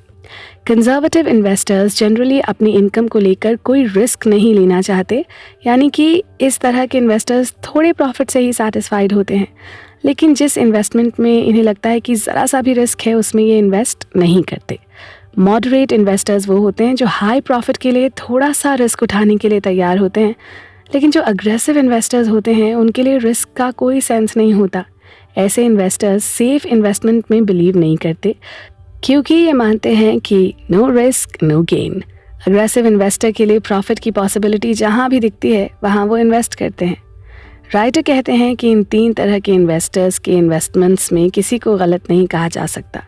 इसका गलत सही होना आपकी फाइनेंशियल सिचुएशन पर डिपेंड करता है। इसलिए आपको ये डिसाइड करना होगा कि आप जो इन्वेस्टमेंट करने जा रहे हैं उसके रिस्क फैक्टर को आप कितना बेयर कर सकते हैं, यानी आपके इन्वेस्टमेंट में जो रिस्क है क्या आप उसे उठाने के लिए तैयार हैं। अगर आप उसे उठाने के लिए तैयार भी हैं तो आपको ये एनालाइज करना चाहिए कि आप किस चीज़ में इन्वेस्ट करके अपने कैपिटल को ज़्यादा सेफ रख सकते हैं। मार्केट में अग्रेसिव इन्वेस्टमेंट को लेकर एडवर्टाइजमेंट्स दिए जाते हैं। आसपास के लोग भी आपको इन्वेस्टमेंट के लिए एक्साइटेड करते हैं। कोई आपसे कहता है कि मेरे पास कुछ नहीं था लेकिन मैंने रियल एस्टेट में इन्वेस्ट किया और उससे कई गुना प्रॉफिट कमा लिया। इससे आप इन्वेस्टमेंट के लिए इंस्पायर हो सकते हैं। इसके ऑपोजिट भी कुछ लोग मिल जाएंगे जो आपसे बताएंगे कि शेयर मार्केट में अपनी पूरी लाइफ का कैपिटल लगा दिया था और सबका सब डूब गया। ऐसे में आप शेयर मार्केट में इन्वेस्ट करने से बचेंगे। इसलिए आप किसी के कहने पर इन्वेस्टमेंट बिल्कुल ना करें। आपको ये बात याद रखनी है कि थियोरी में भले ही अग्रेसिव इन्वेस्टर्स की बात होती हो, प्रैक्टिकल में रेयर ही अग्रेसिव इन्वेस्टर्स होते हैं, क्योंकि कोई भी ऐसा इन्वेस्टर नहीं होता जो रिस्क फैक्टर को इग्नोर करे। इसलिए इन्वेस्टमेंट की पब्लिसिटी से खुद को बचाना चाहिए। इन्वेस्टमेंट के एडवर्टाइजमेंट और उसके एक्सपर्ट के एडवाइस को आप अपने इन्वेस्टमेंट को एनालाइज करने के लिए यूज़ कर सकते हैं, क्योंकि आपके पैसे की केयर कोई भी उतना नहीं कर सकता जितना आप कर सकते हैं। हो सकता है आपको रियल एस्टेट में इंटरेस्ट ना हो, लेकिन आप शेयर मार्केट में इंटरेस्ट रखते हैं तो आप वहाँ इन्वेस्ट कर सकते हैं। ये भी हो सकता है कि गोल्ड में आपका इंटरेस्ट हो, लेकिन आप गोल्ड में इन्वेस्ट नहीं करना चाहते क्योंकि आप गोल्ड की सेफ्टी से डरते हैं। ऐसे में आपको गोल्ड में इन्वेस्टमेंट नहीं करना चाहिए, क्योंकि डर कर अपनी नींद को ख़राब करने से बेटर है कि उसमें इन्वेस्ट ही ना करें। यहाँ कहने का सेंस ये है कि आप किसी को देखकर अपना इन्वेस्टमेंट ना करें। इन्वेस्टमेंट के लिए सबसे पहले स्टेप होना चाहिए आप खुद को कितना जानते हैं। आप अपने थॉट, अपनी लाइफस्टाइल, अपनी फाइनेंशियल सिचुएशन को जितना बेटर समझेंगे उतना ही बेटर आप इन्वेस्टमेंट कर सकते हैं। तभी आपका इन्वेस्टमेंट प्रॉफिट देने के साथ आपको हैप्पीनेस और सुकून दे सकता है। इन्वेस्टमेंट के लिए सबसे ज़रूरी होता है डाइवर्सिफिकेशन मेथड। यहाँ डाइवर्सिफिकेशन का मतलब है डिफरेंट टाइम में डिफरेंट जगहों पर इन्वेस्टमेंट करना। अगर हम एक टाइम में एक ही जगह पर अपना सारा इन्वेस्टमेंट करते हैं तो रिस्क फैक्टर बढ़ जाता है। एग्जाम्पल के लिए, अगर आप किसी रियल एस्टेट कंपनी में इन्वेस्ट करते हैं, किसी वजह से उस कंपनी का प्रोजेक्ट रुक जाता है तो आपका पैसा डूब सकता है। वहीं अगर आप अपने कैपिटल के कुछ पार्ट को रिकरिंग डिपॉजिट करते हैं, कुछ को शेयर्स में इन्वेस्ट करते हैं, कुछ को गोल्ड में इन्वेस्ट करते हैं, तो आपका रिस्क फैक्टर कम हो जाता है। इन्वेस्टमेंट तभी आप कर सकते हैं जब आपके पास कैपिटल का फ्लो बना रहे, यानी आपकी इनकम में कोई कमी ना हो।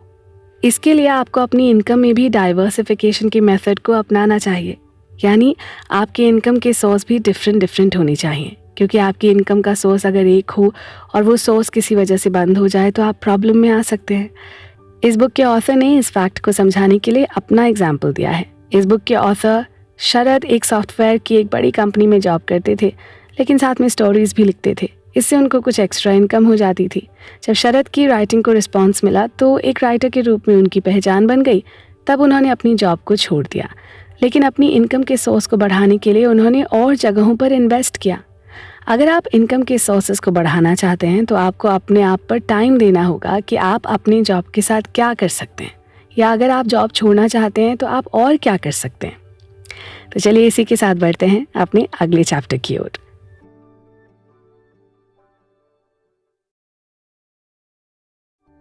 Power of hobby. दोस्तों, क्या आप सोचते हैं कि आपकी जो इनकम है वो आपके लिए सेटिस्फैक्ट्री नहीं है, सफिशिएंट नहीं है? अगर आप ऐसा नहीं भी सोचते हैं तो भी आपको अपनी इनकम के दूसरे सोर्सेज पर विचार करना चाहिए। लास्ट एपिसोड में हमने जाना कि आपकी इनकम जहाँ से हो रही है, अगर वो बंद हो गया या अगर आपकी जॉब चली गई तो आपको प्रॉब्लम्स फेस करनी पड़ सकती हैं। बहुत से लोग ऐसी सिचुएशन को हैंडल नहीं कर पाते। ऐसी सिचुएशन में बहुत से लोग अपनी लाइफ को चलाने के लिए मजबूरी में कुछ भी करते हैं। लेकिन जब आपके पास इनकम के दूसरे सोर्सेज होंगे तो आपको इस तरह की प्रॉब्लम को फेस नहीं करना पड़ेगा। इनकम के सोर्सेज को बढ़ाने के लिए राइटर एक एग्जाम्पल के साथ बताते हैं कि उनके एक फ्रेंड सॉफ्टवेयर कंपनी में काम करते हैं। उन्होंने जब फील किया कि अपनी फाइनेंशियल सिचुएशन को उन्हें और बेटर करना चाहिए, तब उन्होंने अपनी सेविंग्स के पैसे से एक बिजनेस स्टार्ट किया। ये बिजनेस होम क्लीनिंग से रिलेटेड प्रोडक्ट का था। ऐसे प्रोडक्ट को वो इंपोर्ट करते थे और हैदराबाद और बेंगलुरु में उसे सेल करते थे। वो जॉब के साथ इस बिजनेस को भी अच्छे से मैनेज कर रहे हैं। राइटर के एक और फ्रेंड हैं जो एक कंप्यूटर कंपनी में डिज़ाइनर के रूप में काम करते हैं, पर उन्हें एक्टिंग में इंटरेस्ट है, इसीलिए उन्होंने कॉमिक वीडियोस बनाना स्टार्ट किया और उन वीडियोस को उन्होंने यूट्यूब पर शेयर किया। इससे अच्छा रिस्पांस मिला तो उन्होंने यूट्यूब पर रेगुलर वीडियोस बनाना स्टार्ट किया और अब वो फ्रेंड यूट्यूब के वीडियोस से पैसा अर्न कर रहा है और साथ ही साथ अपनी जॉब को भी कर रहा है। तो इस तरह से उसके पास इनकम के 2 सोर्सेज हो गए। एक और महिला जिसे बचपन से ही भारतनाट्यम में इंटरेस्ट था, लेकिन उतना इंटरेस्ट नहीं था कि उसे प्रोफेशन के रूप में वो कैरी करे, या हो सकता है उसके पास जॉब करने का प्रेशर हो, इसलिए उसने डेटा एनालिटिक्स में अपना जॉब स्टार्ट किया। लेकिन जॉब के बाद उसके पास टाइम बचता था तो वो उस बचे हुए टाइम में अपनी डांस की प्रैक्टिस करने लगी। जब उसे लगा कि अब वो डांस दूसरों को सिखा सकती है तो उसने अपने अपार्टमेंट के बच्चों को ही डांस सिखाना स्टार्ट किया। कुछ साल में ही वो डांस सिखाकर अपने जॉब से ज़्यादा पैसा अर्न करने लगी। इसके बाद उसने अपना डांस स्टूडियो खोल लिया। इस तरह से उसकी इनकम बढ़ने के साथ साथ अपने इंटरेस्ट का काम भी उसे मिल गया। इसलिए अगर आप चाहते हैं कि आपकी लाइफ में पैसे का फ्लो बना रहे तो आपको अपनी इनकम के सोर्सेज को बढ़ाना चाहिए। अपनी पर्सनालिटी को एनालाइज करना चाहिए कि आपके पास और क्या क्वालिटीज़ हैं और आप डेली के काम से अलग किस चीज़ को करना पसंद करते हैं। यानी आपकी हॉबी क्या है? Writing, dance, music, painting, photography में से कोई ना कोई आर्ट फॉर्म जनरली लोगों को पसंद आता ही है। इसमें से किसी में आपकी हॉबी हो सकती है। आपकी हॉबी आपके इनकम के लिए पावर बन सकती है। आपको इनमें से जो पसंद हो आप उसकी ट्रेनिंग लेकर या उसकी प्रैक्टिस करके अपनी इनकम के दूसरे सोर्सेज को बढ़ा सकते हैं। क्योंकि जब आप राइटिंग करते हैं तो आपकी लिखी हुई स्टोरीज और आर्टिकल्स के पैसे मिलते हैं। उसके साथ अगर आप कोई बुक लिखते हैं तो उसके लिए भी आपको रॉयल्टी मिलती है। उसी तरह डांस ट्रेनर बनकर आप पैसे अर्न कर सकते हैं। अपनी पेंटिंग्स और फोटोग्राफी को बेचकर आप पैसे अर्न कर सकते हैं। आप इन सब आर्ट फॉर्म की ट्रेनिंग देकर भी पैसे अर्न कर सकते हैं। इसके अलावा भी आप कोई बिजनेस कर सकते हैं। इसके लिए आपको अपने काम से डेली 2 घंटे का टाइम निकालना होगा। आप इतना ही टाइम निकाल कर अपने बिजनेस का सेटअप तैयार कर सकते हैं और उसे अपनी जॉब के साथ मैनेज कर सकते हैं, जिसका एग्जाम्पल हमने दिया है। आज की दुनिया इंटरनेट की दुनिया है। ऐसे में आप फ्रीलांसिंग का काम कर सकते हैं क्योंकि आपको इंटरनेट के ज़रिए ही आपकी पसंद के काम को डिमांड करने वाले लोग मिल सकते हैं। इसलिए आप इस ऑप्शन पर भी विचार कर सकते हैं। लेकिन इन सारे कामों के लिए आपको डेडिकेटेड होना होगा और इसके लिए टाइम निकालना होगा, क्योंकि राइटर के अनुसार पैसा उड़ के तो आपके पास आता नहीं है। आपको उसे अर्न करना पड़ता है और इसके साथ पैसे को मैनेज करना पड़ता है। तब जाकर आपकी लाइफ में पैसों का फ्लो बन सकता है। आपके पास जब इनकम के सोर्सेज बढ़ जाएंगे तब आप और जगह भी इन्वेस्ट कर सकते हैं और उससे आपको जो इंटरेस्ट मिलेगा वो भी आपकी इनकम का सोर्स हो जाएगा। दूसरी इनकम या इनडायरेक्ट इनकम के सोर्स की एक लिस्ट राइटर ने बताई है। आपको इस पर विचार करना चाहिए। लिस्ट के अनुसार कैश डिपॉजिट यानी नकद जमा आपके लिए इनकम का सोर्स हो सकता है। इस डिपॉजिट पर एनुअली आपको इंटरेस्ट मिलता है। आप बुक लिखकर रॉयल्टी अर्न कर सकते हैं। आप शेयर मार्केट में इन्वेस्ट करके पैसा अर्न कर सकते हैं। आप वैसा बिजनेस कर सकते हैं जिसमें ना तो आपको ज़्यादा एक्टिव रहने की ज़रूरत है और ना ही फुल टाइम देने की ज़रूरत है। इससे आप जॉब भी कर सकते हैं और साइड में अपना बिजनेस भी मैनेज कर सकते हैं। यानी आपको ही ये डिसाइड करना होगा कि आप अपनी जॉब के अलावा और क्या कर सकते हैं। लेकिन अगर आप फाइनेंशियल रिस्क से बचना चाहते हैं और अपनी लाइफ में पैसों का फ्लो बढ़ाना चाहते हैं तो आपको डाइवर्सिफिकेशन मेथड को अपनाना चाहिए। क्योंकि जब आपके पास इनकम का फ्लो कंटिन्यू रहेगा और उसका फ्लो बढ़ेगा तभी आप और जगहों पर इन्वेस्ट कर सकते हैं। इससे आपके अंदर इन्वेस्टमेंट की टेंडेंसी डेवलप होगी। पैसों के फ्लो को हमेशा बनाए रखने के लिए अपनी संपत्ति को बढ़ाने के लिए और अपने रिटायरमेंट के लिए इन्वेस्टमेंट करने की टेंडेंसी सबसे ज़्यादा हेल्प करती है, क्योंकि इन्वेस्टमेंट से ही आप टाइम से पहले अपना रिटायरमेंट ले सकते हैं। Free hold ownership. Real estate से इन्वेस्टर्स 2 तरीके से पैसा अर्न करते हैं। एग्जाम्पल के लिए, अगर आपने रियल एस्टेट में इन्वेस्ट किया है तो आप प्रॉपर्टी ख़रीद लेते हैं और उसके बाद कुछ टाइम तक उसे अपने पास रखते हैं। जब उस प्रॉपर्टी का प्राइस इतना बढ़ जाता है कि आपका प्रॉपर्टी का टैक्स भी पूरा हो जाता है और उसके बाद भी आपको ज़्यादा प्रॉफिट मिलता है, तो आप उसे सेल कर देते हैं। प्रॉपर्टी की सेल प्राइस और परचेस प्राइस के बीच का जो डिफरेंस होता है उसे कैपिटल गेन कहते हैं। कैपिटल गेन में टैक्स वैल्यू भी होती है, यानी जब आप कैपिटल टैक्स और गेन टैक्स को पे कर देते हैं, उसके बाद जो अमाउंट मिलता है वही आपका प्रॉफिट होता है। रियल एस्टेट से अर्न करने का दूसरा तरीका ये होता है कि आप अपनी प्रॉपर्टी से रेंट अर्न कर सकते हैं। एग्जाम्पल के लिए, आपने कोई फ्लैट ले लिया या किसी शॉपिंग कॉम्प्लेक्स में कोई शॉप ले ली, तो आप उसे रेंट पर देकर उससे इनकम अर्न कर सकते हैं। रियल एस्टेट से पैसा अर्न करने का एक और तरीका है कि आप रियल एस्टेट एजेंट बनकर पैसा अर्न कर सकते हैं। रियल एस्टेट में आप 2 तरीक़ों से ओनरशिप हासिल कर सकते हैं। लीज होल्ड ओनरशिप, इसमें आप किसी भी ज़मीन पर बिल्डिंग बनाकर उसे आप बिजनेस के पर्पज़ से यूज़ कर सकते हैं। इसमें ज़मीन किसी और की होगी, लेकिन उस बिल्डिंग की ओनरशिप आपकी होगी, यानी आप ही उस बिल्डिंग के मालिक होंगे। इसका ऑपोजिट भी हो सकता है, यानी आपकी ज़मीन पर कोई और बिल्डिंग बना सकता है और इसके लिए आपको रेंट मिल सकता है। इस ओनरशिप के लिए लीगल एग्रीमेंट होता है और ये एग्रीमेंट दोनों पार्टी की सहमति से बनता है, इसलिए उस एग्रीमेंट को दोनों पार्टीज को फॉलो करना होता है। ओनरशिप हासिल करने का दूसरा तरीका होता है फ्री होल्ड ओनरशिप। इसमें ज़मीन आपकी होती है और उस पर बनी हुई बिल्डिंग भी आपकी। फ्री होल्ड ओनरशिप के साथ एक पॉजिटिव पॉइंट ये है कि इसमें रिस्क नहीं होता है। एग्जाम्पल के लिए, अगर आपने लीज पर किसी से ज़मीन लेकर अपनी बिल्डिंग या घर बना लिया, उस बिल्डिंग पर आपका हक है लेकिन ज़मीन पर नहीं है। ऐसे में किसी वजह से अगर ज़मीन का ओनर आप पर एग्रीमेंट तोड़ने के लिए प्रेशर बनाने लगे तो आपके लिए प्रॉब्लम हो सकती है। घर बनाने के लिए तो हमेशा फ्री होल्ड ओनरशिप ही लेनी चाहिए, क्योंकि ऐसा घर बनाने का क्या सेंस जिसकी ज़मीन पर आपका हक या आपकी ओनरशिप ही ना हो। रियल एस्टेट की क्वालिटी ये होती है कि आप इसे छू सकते हैं, देख सकते हैं और इसमें रह सकते हैं। इसे आप अपने फ्रेंड्स और रिलेटिव्स को दिखा भी सकते हैं। इसके अलावा गोल्ड ही ऐसी संपत्ति है जो आपको रियल फील दे सके।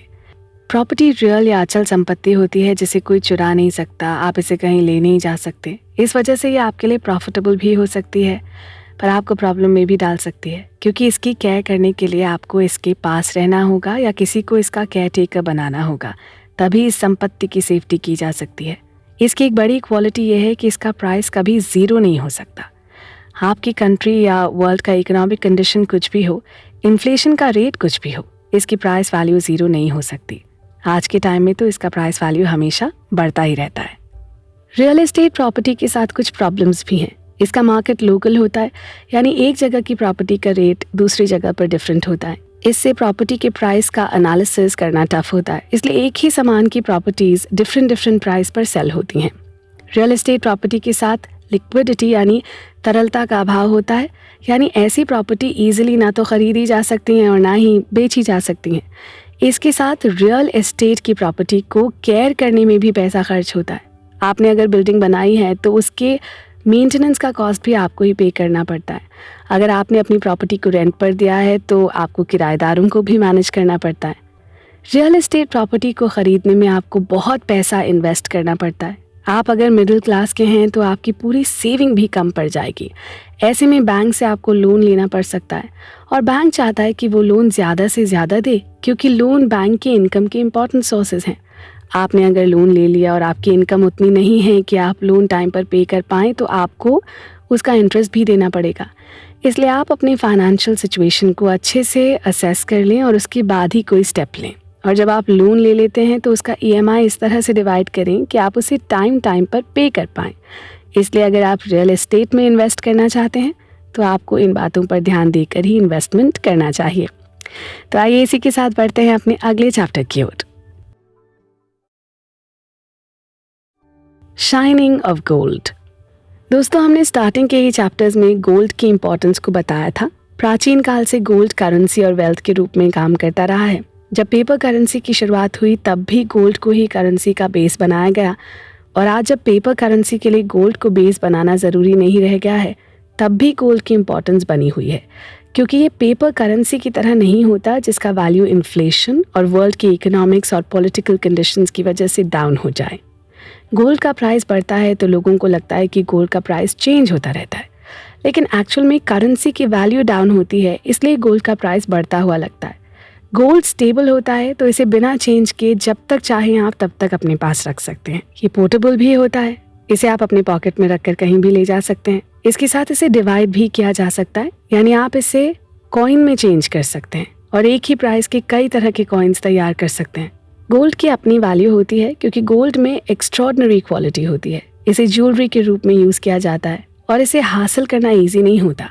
गोल्ड के बेस पर आप लोन भी ले सकते हैं। गोल्ड इन्वेस्टमेंट का बेस्ट ऑप्शन है कि नहीं, इसका असेसमेंट तभी आप ठीक से कर पाते हैं जब आप किसी कमोडिटी और प्रॉपर्टी के अकॉर्डिंग इसके प्राइस का वैल्यूएशन करते हैं। इंडिया में अगर देखें तो आप इसे एक एग्जाम्पल से समझ सकते हैं। अगर ईयर 2000 में आपने गोल्ड खरीदा तो ईयर 2011 में इसका प्राइस 7 गुना बढ़ा है, यानी वर्ल्ड की हर कंट्री में सोने की वैल्यू हमेशा बढ़ती ही रहती है। इसलिए कहा जा सकता है कि गोल्ड हमेशा चमकता रहता है। एक तरह से गोल्ड वैल्यू के ग्लोबल स्टॉक का काम करता है क्योंकि करेंसी की तरह इसमें वैल्यू का लॉस नहीं होता है। गोल्ड ना तो कमोडिटी है और ना ही एसेट है, लेकिन फैसिलिटी के लिए इसे दूसरे कमोडिटी जैसे शुगर और अनाज के साथ ही शामिल किया जाता है। लेकिन ये कमोडिटी की तरह बिहेव नहीं करता है क्योंकि इसकी खपत नहीं की जा सकती। इसे वेल्थ के रूप में क्लासिफाइड यानी वर्गीकृत नहीं किया जा सकता क्योंकि इससे बाकी वेल्थ की तरह रिटर्न नहीं मिलता है। एग्जाम्पल के लिए रियल एस्टेट से रेंट मिलता है, अगर फार्मिंग लैंड है तो उससे अनाज का प्रोडक्शन होता है। गोल्ड स्टेबल रहता है, इसलिए ये कुछ करता नहीं है। ये एक बिजनेस और अकाउंट का एक यूनिट है। इस पर करेंसी नोट के उतार चढ़ाव से फर्क नहीं पड़ता। ज़मीन के अलावा एक गोल्ड ही है जिसकी वैल्यू कभी ज़ीरो नहीं हुई है। बुरी से बुरी फाइनेंशियल कंडीशन में भी ये बहुत अच्छा काम करता है। अगर आप चाहते हैं कि आपकी संपत्ति का एक पार्ट आपकी परचेसिंग पावर को सेव करके रख सके, भले ही उससे आपको रेंट ना मिले, तो गोल्ड आपके इन्वेस्टमेंट का बेस्ट ऑप्शन हो सकता है। राइटा आगे बॉन्ड्स के बारे में कहते हैं, गवर्नमेंट के इनकम का मेन सोर्स टैक्स होता है, इसलिए गवर्नमेंट इंटरेस्ट के बदले में आपको टैक्स में छूट देती है क्योंकि आपने गवर्नमेंट के बॉन्ड्स को खरीदा है। गवर्नमेंट बॉन्ड्स के जरिए आपके पैसे को रिटर्न करने की पूरी गारंटी देती है, इसलिए ये इन्वेस्टमेंट का एक सेफ तरीका माना जाता है। गवर्नमेंट की तरह कॉर्पोरेट भी अपना बॉन्ड रिलीज करते हैं और गवर्नमेंट की गाइडलाइंस के हिसाब से ही अपना काम करते हैं, इसलिए दोनों में बहुत ज़्यादा डिफरेंस नहीं होता। दोस्तों, बॉन्ड्स के साथ एक टेक्निकल कंडीशन ये है कि ये मार्केटेबल होते हैं, यानी आप अपने बॉन्ड को किसी और इन्वेस्टर को बेच सकते हैं। इस तरह के बॉन्ड्स दो तरीके से मार्केट में काम करते हैं। एक में गवर्नमेंट बॉन्ड्स रिलीज करती है और आप उसे खरीदते हैं, और दूसरा आप उन बॉन्ड्स को किसी और को बेच देते हैं, वो भी गवर्नमेंट की इंटरफियरेंस के बिना। जो भी बॉन्ड का ओनर होता है, गवर्नमेंट उसको एक निश्चित इंटरेस्ट का अमाउंट पे करती है। बॉन्ड्स का सबसे बड़ा कस्टमर रिजर्व बैंक होता है और रिजर्व बैंक को ये राइट है कि वो इंटरेस्ट रेट को कम कर सकता है और बढ़ा सकता है, इसलिए बॉन्ड्स की वैल्यू भी चेंज होती रहती है। बॉन्ड्स आपके मूलधन या कैपिटल की वैल्यू की सेफ्टी देता है, लेकिन करेंसी की वैल्यू के अप्स एंड डाउन से उसका कोई लेना देना नहीं होता। अगर मार्केट में इसका प्राइस किसी दिन बढ़ता है तो नेक्स्ट डे उसका प्राइस डाउन भी हो सकता है, इसलिए ना तो बॉन्ड्स खरीदने से रुकना चाहिए और ना ही मार्केट को इग्नोर करना चाहिए। अगर आप बॉन्ड्स में इन्वेस्ट करते हैं तो आपको मार्केट को लेकर हमेशा अवेयर होना चाहिए और हमेशा उसे एनालाइज करते रहना चाहिए और उसी के अनुसार अपने बॉन्ड्स को खरीदना और बेचना चाहिए। Invest wisely. दोस्तों, स्टॉक को शेयर भी कहा जाता है। ये कंपनी का हिस्सा होते हैं। जब आप किसी कंपनी का शेयर खरीदते हैं तो आप उसके बिजनेस का हिस्सा बन जाते हैं। कंपनी अगर प्रॉफिट कमा रही होती है तो फिर आपको भी प्रॉफिट मिलता है, और अगर कंपनी लॉस में जा रही है तो आपको भी लॉस का सामना करना पड़ता है। शेयर मार्केट के इन्वेस्टमेंट्स में रिस्क होता है, लेकिन शेयर मार्केट कैसीनो या किसी जुए की तरह नहीं होता है। बॉन्ड्स में आपके कैपिटल का एक अमाउंट सेफ रहता है, लेकिन शेयर मार्केट में पॉसिबल है कि आपकी इन्वेस्टमेंट का वैल्यू कभी ज़ीरो भी हो सकता है। फिर भी इसको जुआ वही बता सकता है जिसे शेयर मार्केट के बारे में कोई जानकारी ना हो।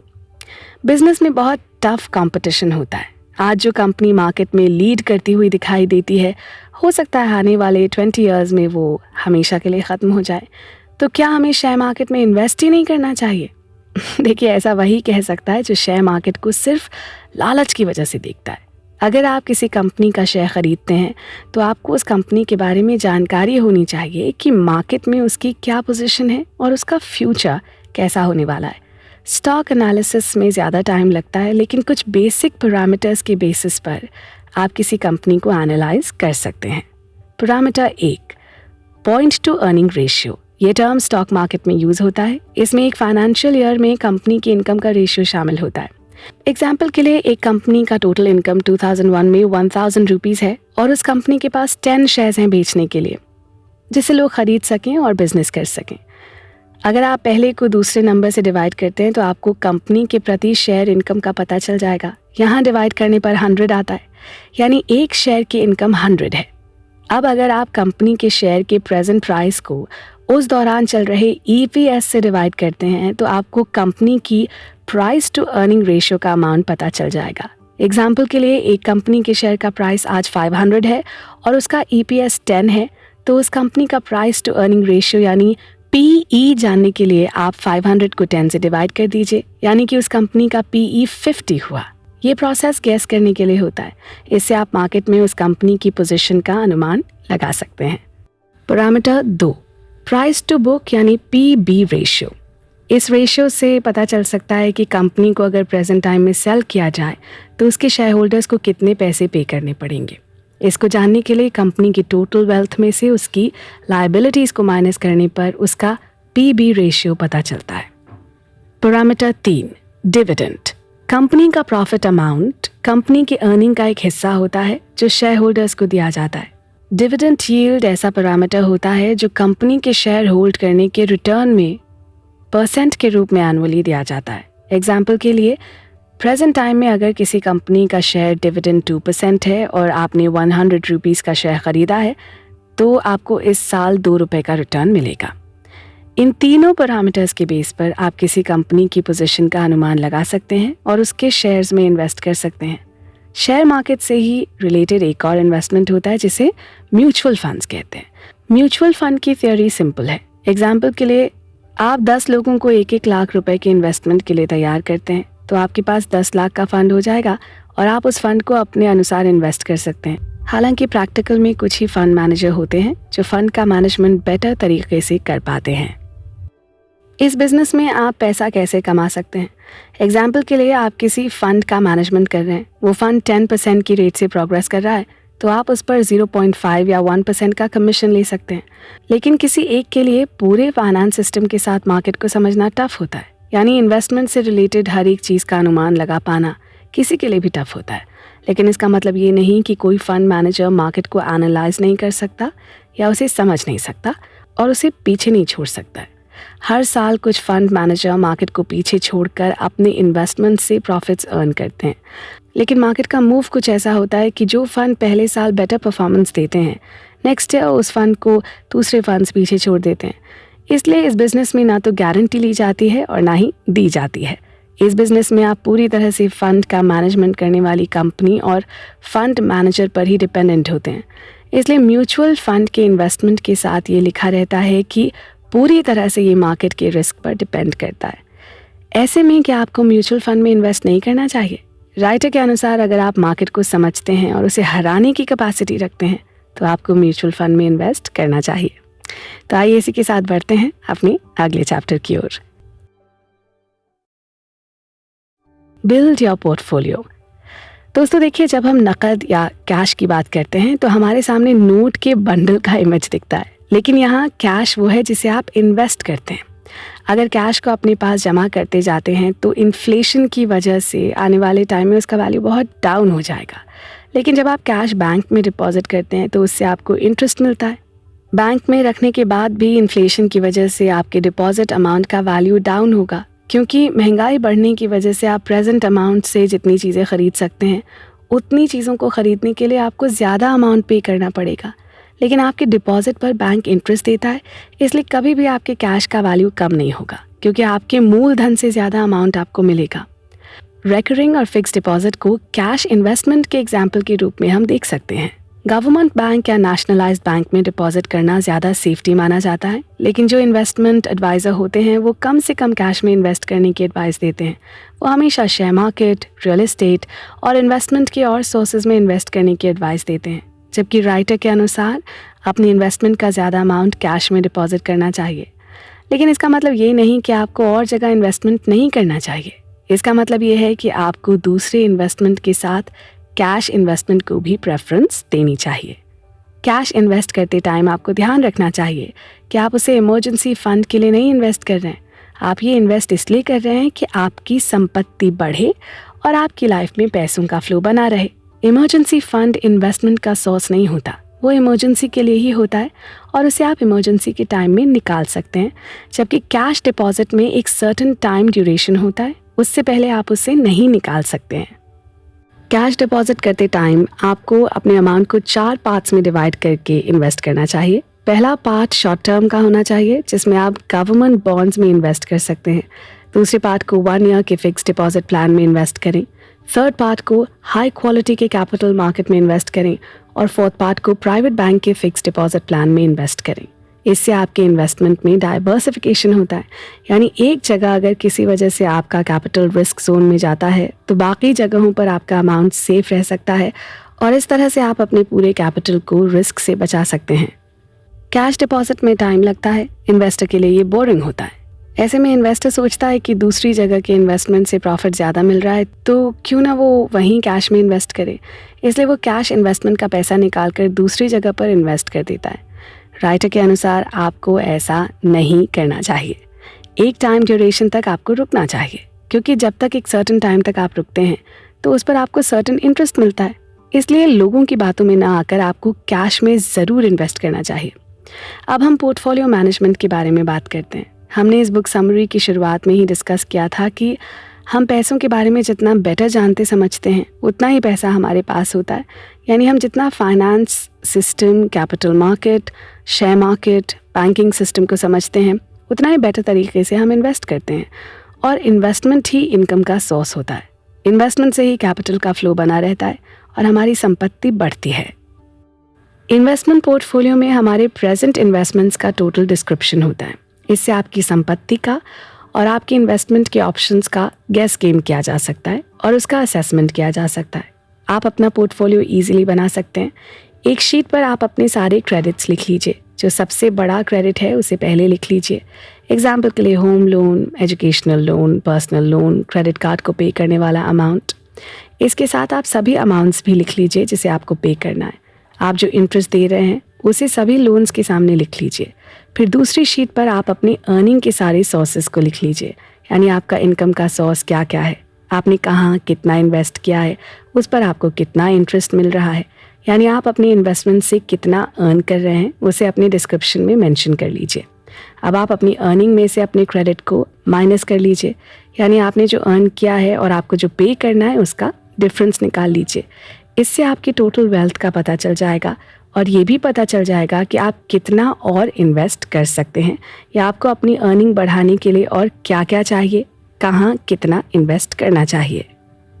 ये पॉसिबल हो सकता है कि आपकी जितनी इनकम हो उससे कहीं ज़्यादा आपको क्रेडिट के रूप में पे करना पड़ता हो, लेकिन आपको इस बात से परेशान होने की ज़रूरत नहीं है।